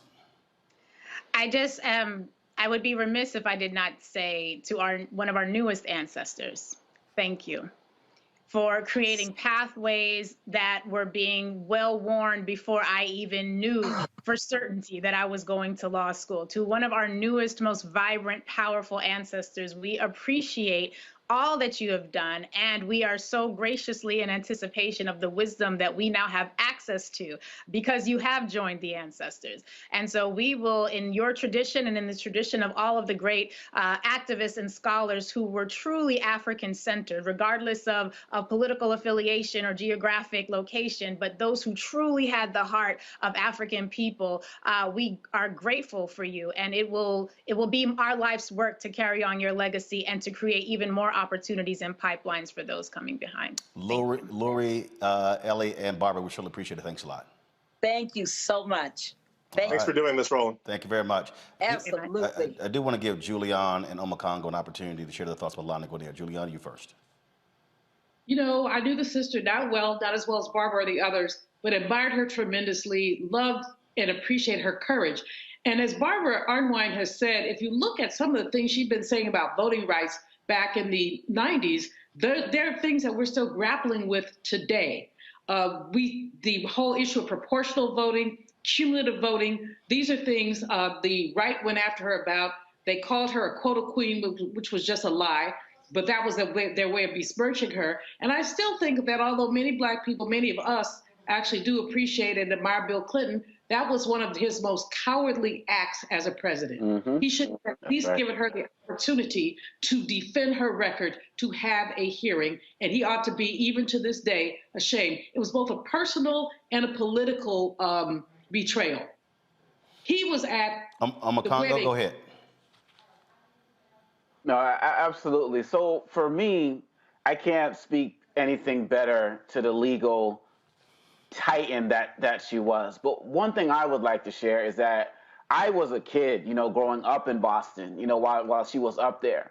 And she was somebody who, for us, she was recognizable in the community. Like, she reached out to people, not just in the legal world, but just in the hood. Like, I was part of a poetry collective, called the Blackout Arts Collective, and she supported us. And when I did my first poetry book, From the Limbs of My Poetry, she wrote one of the endorsements for my book, and in terms of, and just talking about what the arts could do for people. So she was somebody who invested in young people, invested in next generations, not just in the legal world, but all throughout the community, where she saw people fighting for the betterment of our people, and by default, all people. Rest in power.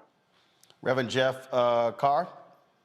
Yes, indeed. Every Sunday at Infinity Fellowship, we have the distinct honor of pouring libations as part of how we open up. And pouring libations has been pretty fascinating, interesting lately. We've lost a lot of greats who have transitioned from the space of life to the space of life after life, and have left their earth suits but have joined all creations. And this past Sunday, we got to pour out for Sister Lani Guinier. And in doing so, being able to have conversation with younger people, particularly millennials, who may not know who she was, who may not know what she fought through, who may not have known how big of a winner she truly was while she was walking around in the body. But I can say that all of the great tributes have been said today. It's important and incumbent upon all of us to focus and align on our life's purpose as well. Because with Sister Lani Guinier, she is definitely someone who walked in her life's purpose. 31 of 32 victories with the NAACP Legal Defense Fund, moving past Bill Clinton nominating her for Assistant AG and then pulling that nomination a few months later, and then the entire community standing around her, embracing her and saying, no, she is ours, she is our shining light, and we're going to continue to love her. As we continue to do that, I know that a good tree cannot bear bad fruit, or the other way around. So she has influenced generations for generations to come, and we say to her spirit, rest, rise, live, continue to shine, and so it is. Ashe. All right, then. We certainly, again, want to pay tribute to Lani Guinier. Again, died Friday, the age of 71. When we come back, one of the greatest producers, artists in music, we lost him just yesterday, at the age of 76, James Mtume. We'll talk with his two daughters, and also, of course, artist Michael Bearden, to talk about his legacy that extends far beyond, of course, the songs that he wrote and produced, all the way through present day in hip-hop. He's one of the most sampled producers. You're watching Roland Martin Unfiltered right here on the Black Star Network.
time to be smart.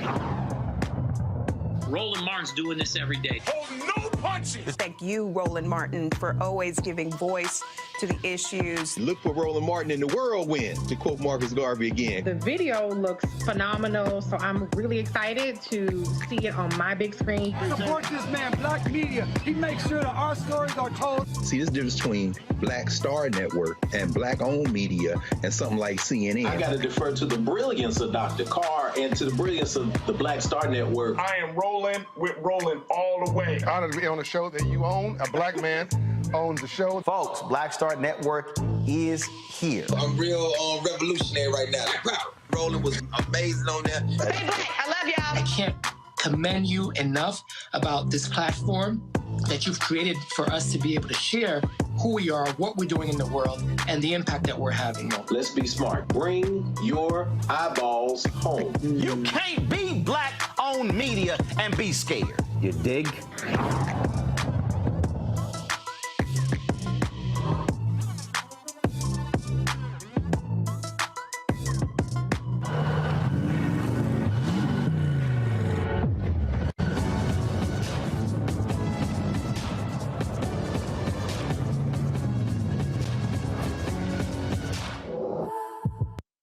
What's up, y'all? I'm Will Packard. Hello, I'm Bishop T.D.J. What up, Lana Well, and you are watching Roland Martin Unfiltered.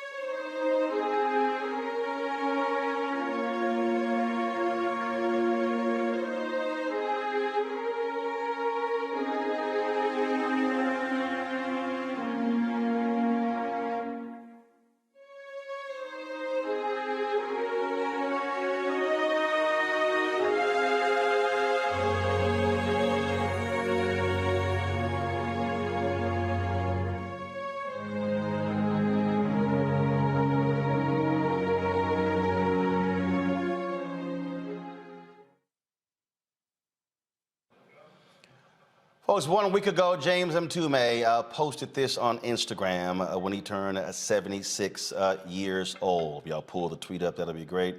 It was, again, a joyful tweet talking about, of course, him celebrating a birthday.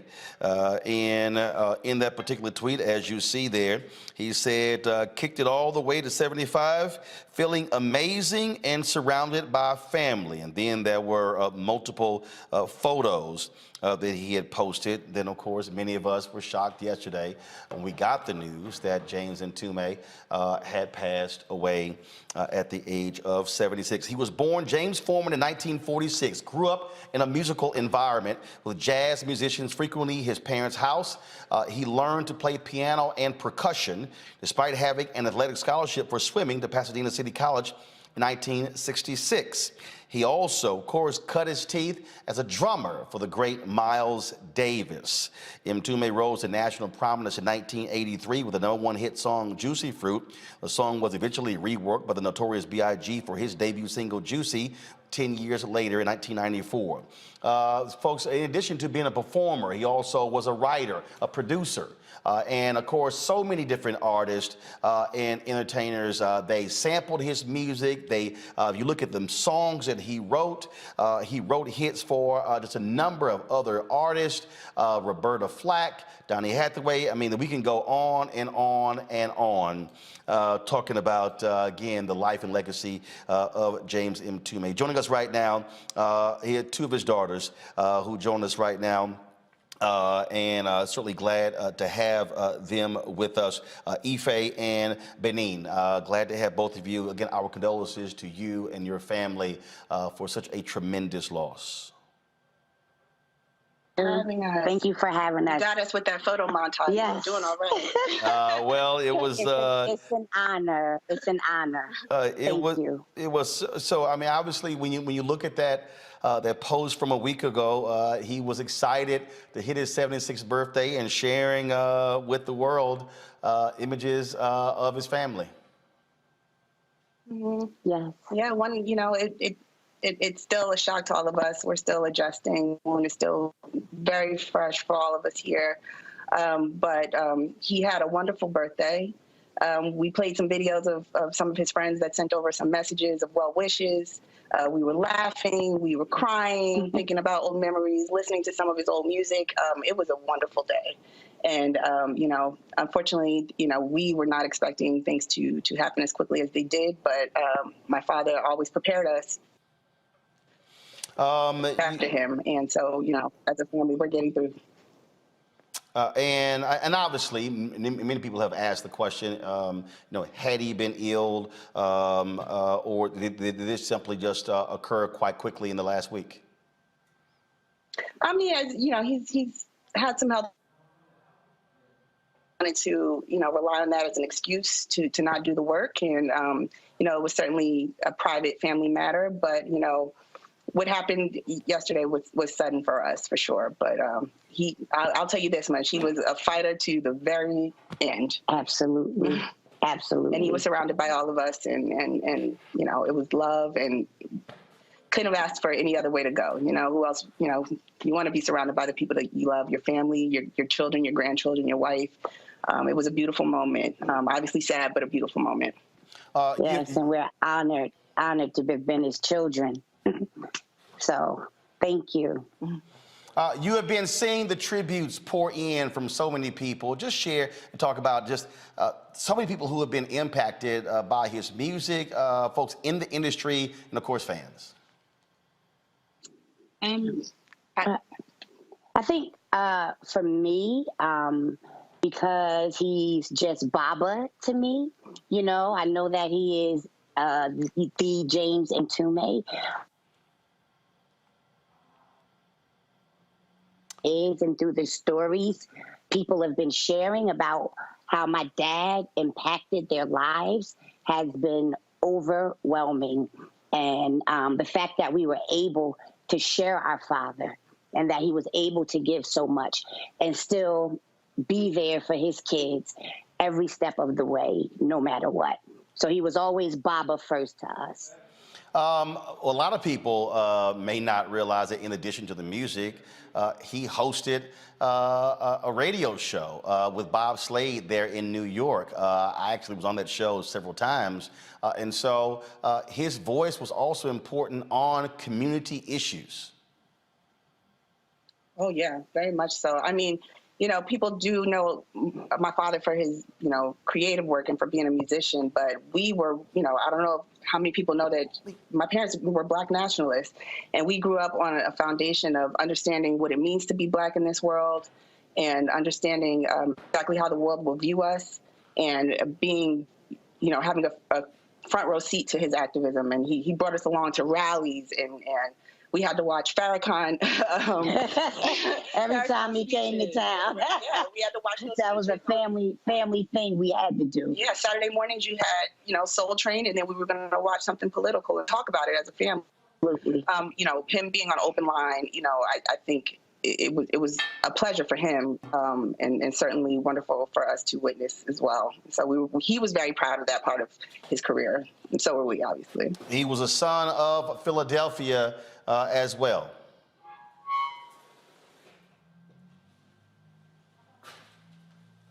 You talk about that influence, the Philadelphia influence. Of course, we know about Gamble and Huff and so many others, and so he's in that lineage as well. Oh, yeah. I mean, first and foremost, you know, right down to our grandfather, and both of our grandfathers, you know, biologically, yes. Our grandfather is, you know, a famous jazz musician, Jimmy Heath, also from South Philly and the Heath brothers. But the grandfather that raised us was also a jazz musician, James Hengates Foreman. And, you know, so in addition to all the other musicians that you know that have come out of Philly, you know, your Questloves, your Jill Scotts, your Bilals, like there's the list goes on. But that richness started, you know, for us right at home. And when I say at home, I mean at my grandparents', you know, dining room table when you know, Dinah Washington or someone would show up for dinner. Absolutely. So it's very rich and very personal to us. You know, Philly is our second home, and, you know, we didn't grow up there on a day-to-day, but that's our home. And so, yeah, he is very much ingrained in us. Philly is very much ingrained in us. And so he was very, very proud of where he was from and always wanted to Well, certainly keep us abreast of funeral services, memorial services, so we certainly can pass it on to our audience. And again, there's a lot of folk yesterday. My man D Nice did a tribute to James Mtume on his Club Quarantine, playing his music. So many people were listening to that and going, man, I didn't know he wrote that song. I didn't know he did that song. I didn't know he did that. And that's just one of those things that unfortunately we live in a society where folks don't necessarily think about our older established artists, but the reality is the sound today in many ways is a result of their sound with the constant sampling that goes along.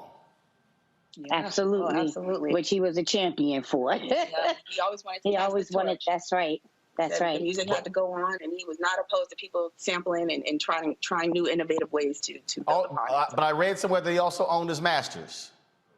Absolutely. Very much so. So when you own, first and foremost. So when you own your masters, you don't mind being sampled because you get paid. Handle your business. That's right. That's right. Business first. That's right. That's right. All right. That's right. All right then. Well, we certainly appreciate the two of you joining us, sharing your thoughts and reflections about your father. Again, it is look, it is difficult to lose a sibling. And to come on the next day to talk about him. We certainly appreciate that, you sharing your thoughts and reflections about your dad. He certainly just touched so many people, and again with music lives on and on and on, and so folks will always be thinking about and talking about the great James Mtume. Thank you so much. Thank you for having us. Thank you, guys. Thank you very much. Now I want to turn to Michael Bearden. Michael, of course, has been involved in music for quite some time. He has worked with some of the biggest artists, Michael Jackson, Prince, and others. Michael, just give folks a perspective of how significant James Mtume is to music. Well, you just really touched on it with his daughters as far as, the new younger generation sampling his music. But his legacy is from, the lineage of his dad, Jimmy Heath, in the whole jazz idiom, and, with James having worked with Miles, and James used to tell me a lot of different Miles Davis stories. And so just from him writing with his partner, Reggie Lucas, and just, The Closer I Get to You, and You Know How to Love Me, Holiday, like all these songs that are just in the ether. And I know Dee, did a set, the other night, and a lot of people just didn't know that Tunes had done all of these things. So his lineage and his legacy is probably too vast to even just speak about right now on this broadcast. It's so much that he did. Are a great artist. But then when you have someone like him who's a great artist, a great writer, and a great producer, that's a whole different thing there. Yeah, well, but it is and it isn't, because it used to be the bar. It used to be that you had to learn all of these things, and I know how he came up as a young musician. He was taught all of these things. And he had the curiosity to know and want to know more and want to do more. And then, obviously he had the talent to do so.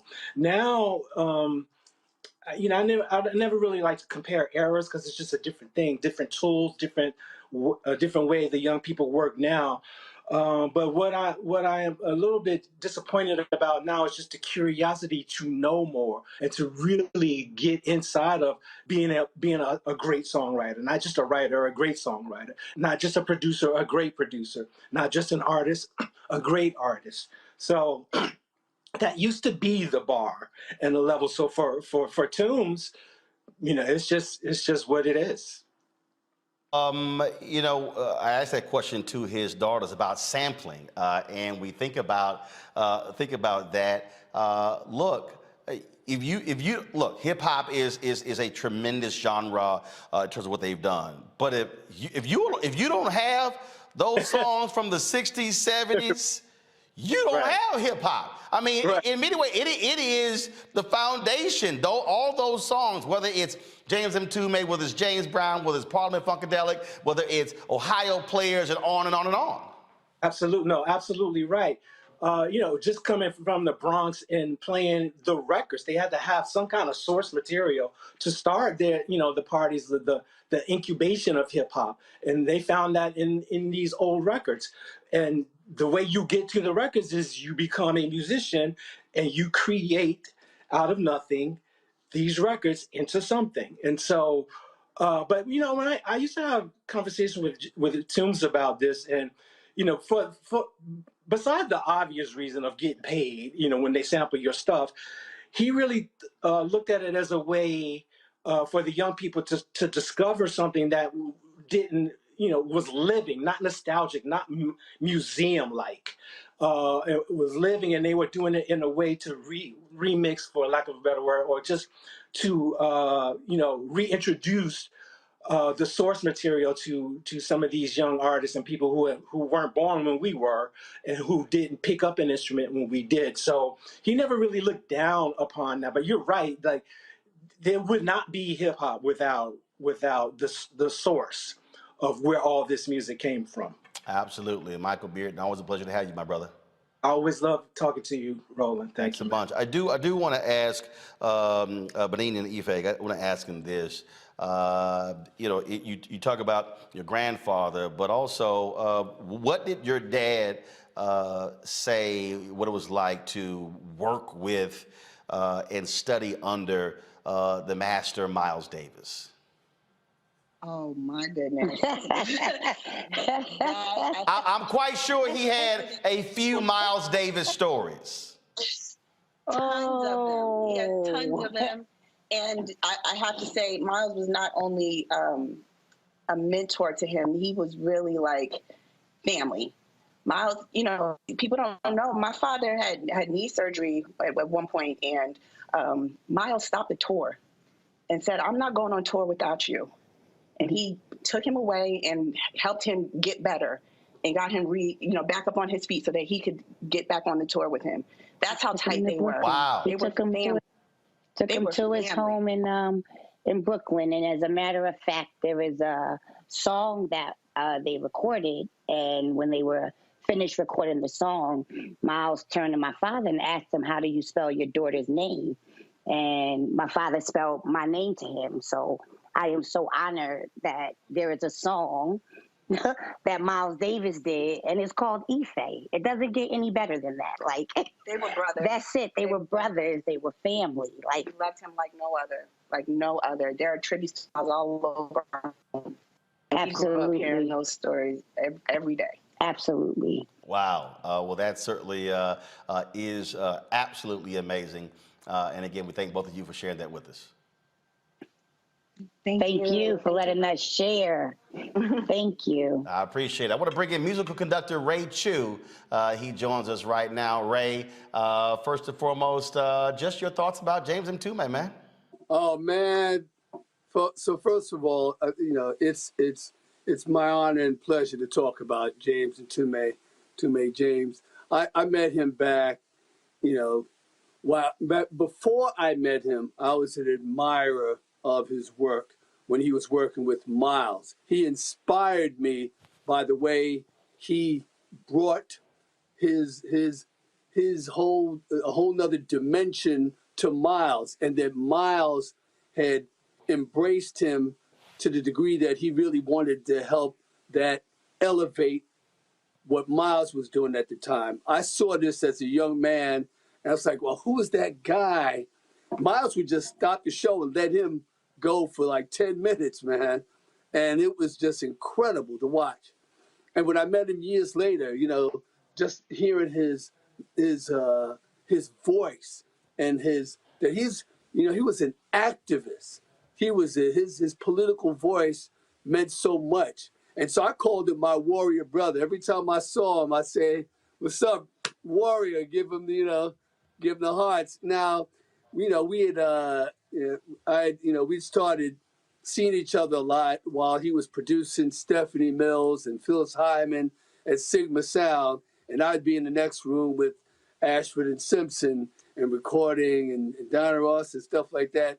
And we became, really close friends then. And then when he started doing New York Undercover, he hired me as an arranger and as a player. And so getting to work with him up close and personal, that was really great. And then we also worked together on Donny Hathaway's latest appearance with Donny Hathaway and Roberta Flack doing Back Together Again.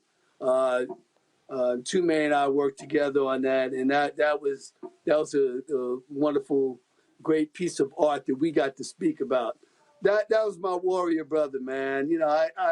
I speak about him, and I want to speak about him in the present because, in the present tense, because his spirit lives like right now. We need him. We need his voice, and I'm gonna be calling upon him. What you laid out there when you talked about in terms of what he meant, I asked Michael Bearden this question. I want to ask you the same thing. Again, for someone to be, a drummer with Miles Davis, and then a performer himself with their own hits, and then to be a master writer and a master producer, that's using all of your musical talents. You and I sat down for a great conversation for Rolling with Roland. We're going to be airing that later this year in the Black Star Network. But again, not everybody has that multiple skill set to be able to be excellent in different phases of the musical genre. That's right. And he's not only as a percussionist, he was an arranger, he was a writer, and he was a visionary.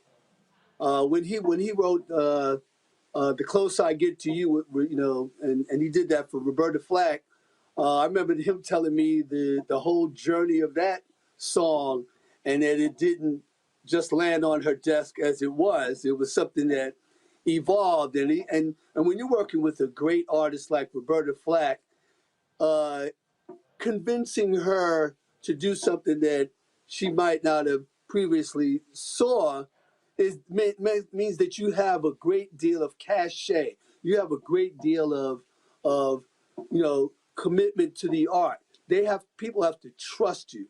And that's what I would say, that a lot of people, a lot of artists, and a lot of musicians trusted Mtume. They trusted that his integrity with music. They trusted his integrity when he had a voice in the community. And he had a huge voice in the community. And much respect to him. Ray Chu, I appreciate you, man, joining us, sharing your thoughts and reflections about James Mtume. Thank you. I appreciate it. Thanks a lot. I'm going to give a final word to my panelists for today. Let me start with, I'm sure, Jeff, you've had Lil Mtume playing on your speakers the last 24 hours. Man, my wife and I did yoga together today, and we were laying out in the final position, and one of the great 1984 Mtume hits came on. And she got really excited, and I didn't really like that she got that excited because it was the song You, Me, and He. And on the Google playlist, they actually have a polygamy mix of that song, of all things. I said, wait a minute, okay, baby, now I love this, but let's analyze this a little bit and see where this is, where this is, because I remember that. And when you're talking about a great like Mtume, you're talking about somebody who also has a scholarly background. You find that he was studying on the West Coast under someone who was on the show 3 weeks ago, Malana Karenga. He was working in the early days of the development of Kawaida, this philosophy, if you will, that produced what we call Kwanzaa now. So we're not talking about a lightweight brother here who's just a talented musician or even a talented drummer. It's important to point out that he was also a percussionist. When you deal with a percussionist, that is someone who is speaking a different language using every available means. When you talk about Maurice White, Earth, Wind, and Fire, which was a band of percussionists, you see and hear everything from the bottom which is the drum, the jun, all the way up to the high spaces of the djembe that represent the entire energy of the divine feminine and the masculine coming together. You hear it when you hear you, me, and he start. Normally, when a percussionist starts, they will start with the bass drum, boom, chak, and a snare, chak, representing the higher tones, the lower root energy, the higher tones, boom, chak, doom, doom, chak. But if you listen to that tune tonight, I encourage everybody to do so. When you listen to it, there is a low tenor drum. That is the second beat. So when you hear that, you hear low masculine energy, doom, chak, doom, doom, doom. Two male forces with the top being the hi-hat, doom, chak, doom, doom, do, tap, do. So you hear these two low masculine energies come in. And then the song begins, and it's a song about a woman who is dealing with two masculine energies and torn between. So you begin to see all of this, and you hear all of this in the tones that are there. You hear the difference between the Roberta Flack and Donny Hathaway energy in the 1977 version that he produced and he put out there with Reggie Lucas. You hear the energy in the light spaces with Roberta Flack with her voice coming in, and when it starts with the CP60 piano and that little bell, ding, ding, ding, ding, ding, really soft, really gentle. Donny Hathaway coming in and blending with Roberta Hathaway.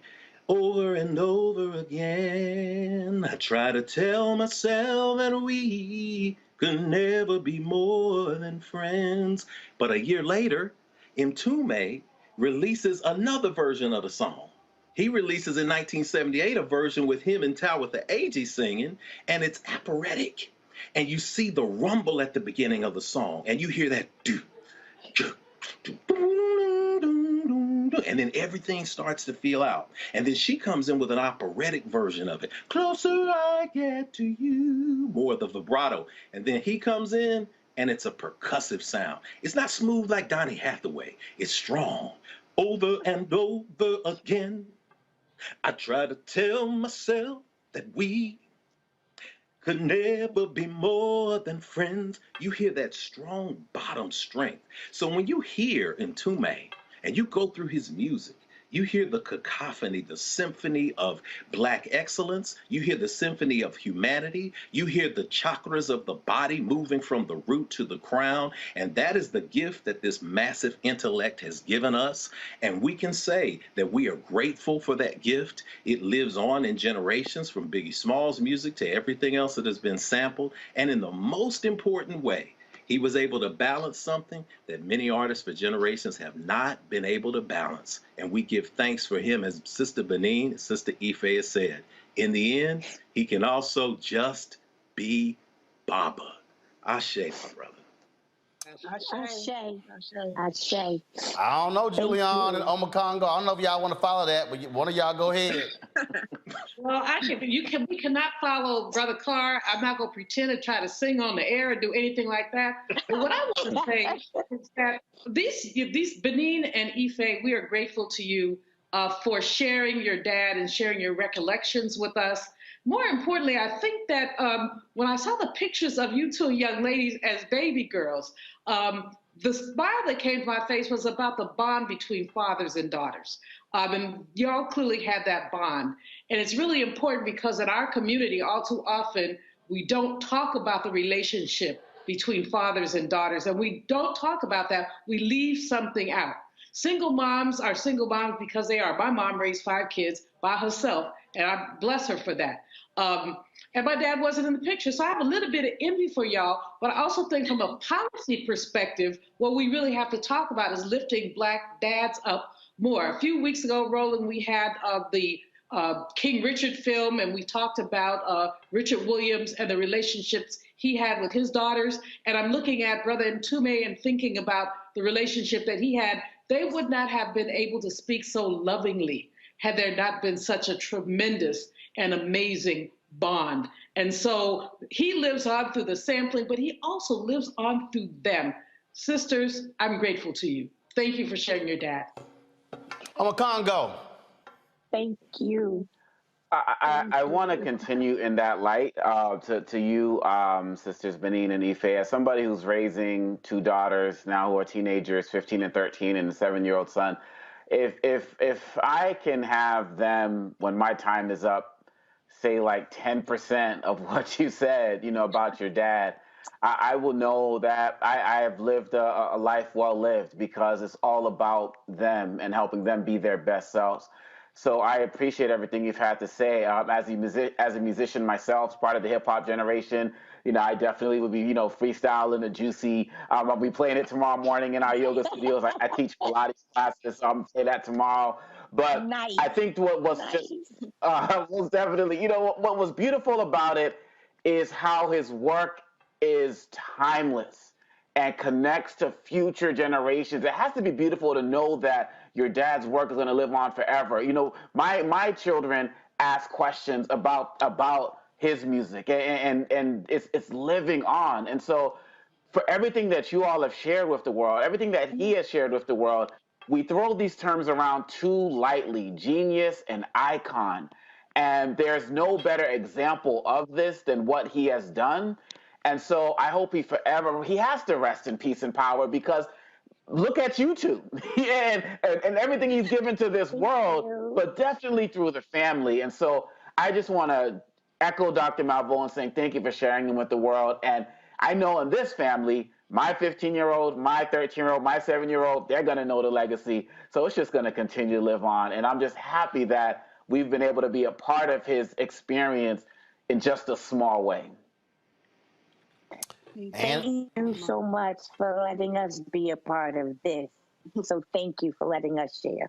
We appreciate it. Thank you so very much. And with that, folks, that ends today's show. If you want to understand why Roland Martin Unfiltered and the Black Star Network matters, and that is when our elders transition to ancestors, we pay them proper respects. In fact, actually, we're not ended. My apologies. I'm sorry. We did lose a couple of more of our elders. One of the founding members of Parliament Funkadelic and the Rock and Roll Hall of Famer has passed away. Calvin Simon, the West Virginia native, was a barber before joining the group he created with fellow barbers George Clinton and Grady Thomas and customers Ray Davis and Fuzzy Haskins. Simon eventually parted ways with the group due to financial disputes. In 2004, Simon recorded gospel music under his label Simon Says, releasing the album Share the News after he was diagnosed and treated for thyroid cancer. He released 2 more gospel projects, 2016's It's Not Too Late and 2018's I Believe. Calvin Simon passed away at the age of 79. Also, folks, film producer Carl Craig has passed away. Over the weekend, I saw a number of photos and posts about this brother, and I was not familiar with him. D'Angela Proctor, I work with the TV One, reached out to me and said that she worked with him on her first movie, and he also gave Chris Spencer recently his first directing opportunity. Carl Craig, he was a writer, producer, an actor. He produced the Bobby Brown Story, American Soul, and Real Husbands of Hollywood on BET. He's probably most known for his work with Robert Townsend, I'm Gonna Get You Sucker, and Hollywood Shuffle. Robert Townsend posted this tweet earlier today: rest in peace, Mr. Carl Craig, one of my oldest friends and producer. I couldn't have done Hollywood Shuffle without him. This photo is the money shot. We were on the European PR tour for Shuffle in Norway. My prayers go out to his wife, daughters, and family. I miss you. And again, if you look at a number of others, people have talked about this brother. Many folks did, and again, I did not know of Carl Craig, but so many talked about the opportunities that he gave people as a producer, and one of the unsung gems in Black Hollywood. Carl Craig was 52 years old, and so again, we wanted to make sure that that we also remembered those two. And as I was saying We don't only just focus on people when they pass away. We like to give people their flowers when they're alive as well, which is why this show matters. And so you turn on cable news today, you're not going to see anybody mention Carl Craig. You're not going to see them have a discussion about James Mtume or Lonnie Guinier. You're not going to see them talk about Brother Simon. And you also, a perfect example, I looked at this weekend.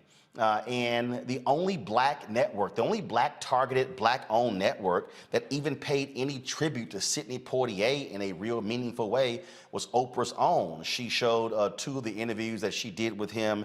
She also showed the Legends Ball that I got a chance to attend in December of 2004 around Selma, where he was one of the folks who was saluted.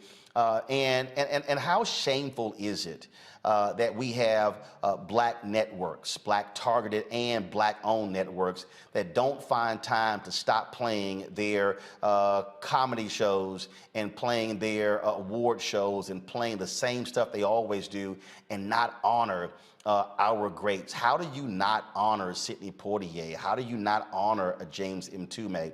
And so now you understand why we created this. And you also understand, I love these people. I love these people who go on social media. Oh, you just trying to get a job with these white networks. Yeah, show me which network did a 2-hour Sidney Poitier tribute and brought on people who knew him and black male actors and others to share their thoughts and remembrances about him. Folks, that's why this show, this network matters. When I announced the unveiling on Thursday, I told you we're going to be debuting on beginning February 1st 4 new shows on the Black Star Network. In addition to Rolling with Roland, that's going to be 5 shows that we're launching. We are not interested in, again, asking somebody else to tell our story. Again, when you look at this Ida B. Wells piece right here, she says, the way to right wrongs is to turn the light of truth upon them. Well, you can't do that if you asking somebody else, can you please cover us and to tell our story. You can't do that when you see that mural right there, Freedom's Journal, the nation's first black newspaper, where it says, we wish to plead our own cause, too long have others spoken for us. Why in 2022 are we still asking somebody else to tell our story? And so that's why we are here. That's why we do what we do. And so we want you to support us. We want you to download the Black Star Network app. We want you to tell your friends. We've already surpassed 25,000 downloads. We now want to hit the next milestone is 50,000 downloads. And then we want to go to 75,000, then 100,000. And so Apple phone, Android phone, Apple TV, Android TV, Roku, Samsung, Smart TV, Amazon Fire Stick, also the Xbox. You can download our app on all of those platforms. You can see our interviews with Reverend Dr. James Lawson and Richard Lawson, and you can see the Fred Gray interview. All these things are on the app as well. We also want you to support us financially. The reality is we don't get the amount of money that MSNBC and CNN, they get 6, 7, 800 million, $1 billion in advertising. We don't get that. So your dollars matter. The support that you give matters as well. And so please join our Bring the Funk fan club, where every dollar you give goes to support this show, support our travel, support our staff, allows us to buy more equipment, buy more lights and more cameras and things along those lines. And so Cash App is $RM Unfiltered. PayPal is R Martin Unfiltered. Venmo is RM Unfiltered. Zelle is roland@rolandsmartin.com, roland@rolandmartinunfiltered.com. Don't forget, when you give on YouTube, we're only getting 55% of what you give. They're getting 45%. So we ask you to actually give to us directly via those platforms as well. And so we appreciate our panelists. Jeff Carr, thank you for being here. Julian Malveaux, Makongo, thank you so very much for sharing your thoughts and remembrances. I want to thank all of our guests today as well. We will have live coverage tomorrow of President Biden, Vice President Kamala Harris's speeches in Atlanta. We'll have full analysis of what they had to say right here on Roland Martin Unfiltered. So you want to stay tuned. Turn your live notifications on Facebook, on YouTube, and on the Black Star Network. So when we go live, it pops up on your phone. You can actually see the new content that we have as well. If you missed our Sidney Poitier tribute, you can go to the Black Star Network app, go to our YouTube channel. You can see that 2-hour program. We're going to be live streaming also. We'll be separating the Lonnie Guinier tribute and the James Mtume tribute as well, and then pushing that out to our platforms as well. Look, I told y'all, it's a whole bunch of haters out here, and they out here. They tweeting, they posting all kind of stuff. They dogging me, but I told y'all, we don't worry about haters. All we do is keep stepping over haters, and we love for them to keep hating, because as the Bible says, the God will simply prepare a table in the presence of thy enemies. It's driving our haters crazy that we debuted this new studio. It's driving them crazy that we are still here 3 years after launching, when all these haters, a lot of them black, was saying, y'all ain't gonna survive. You're not gonna be able to get anybody to watch. You going broke. We still here. We still here. And so we're going to continue to be here. We got some great stuff lined up, and we can't wait to unveil more stuff for you to be able to see. And so again, folks, we appreciate all that y'all do. Thanks a lot. And I'll see you tomorrow right here on Roland Martin Unfiltered and the Black Star Network. Y'all like the outfit from Ghana? And also the Nagast shoes. I got the Nagast tennis shoes over here, the red, black, and green. All right, y'all. I'll see y'all tomorrow. Ho!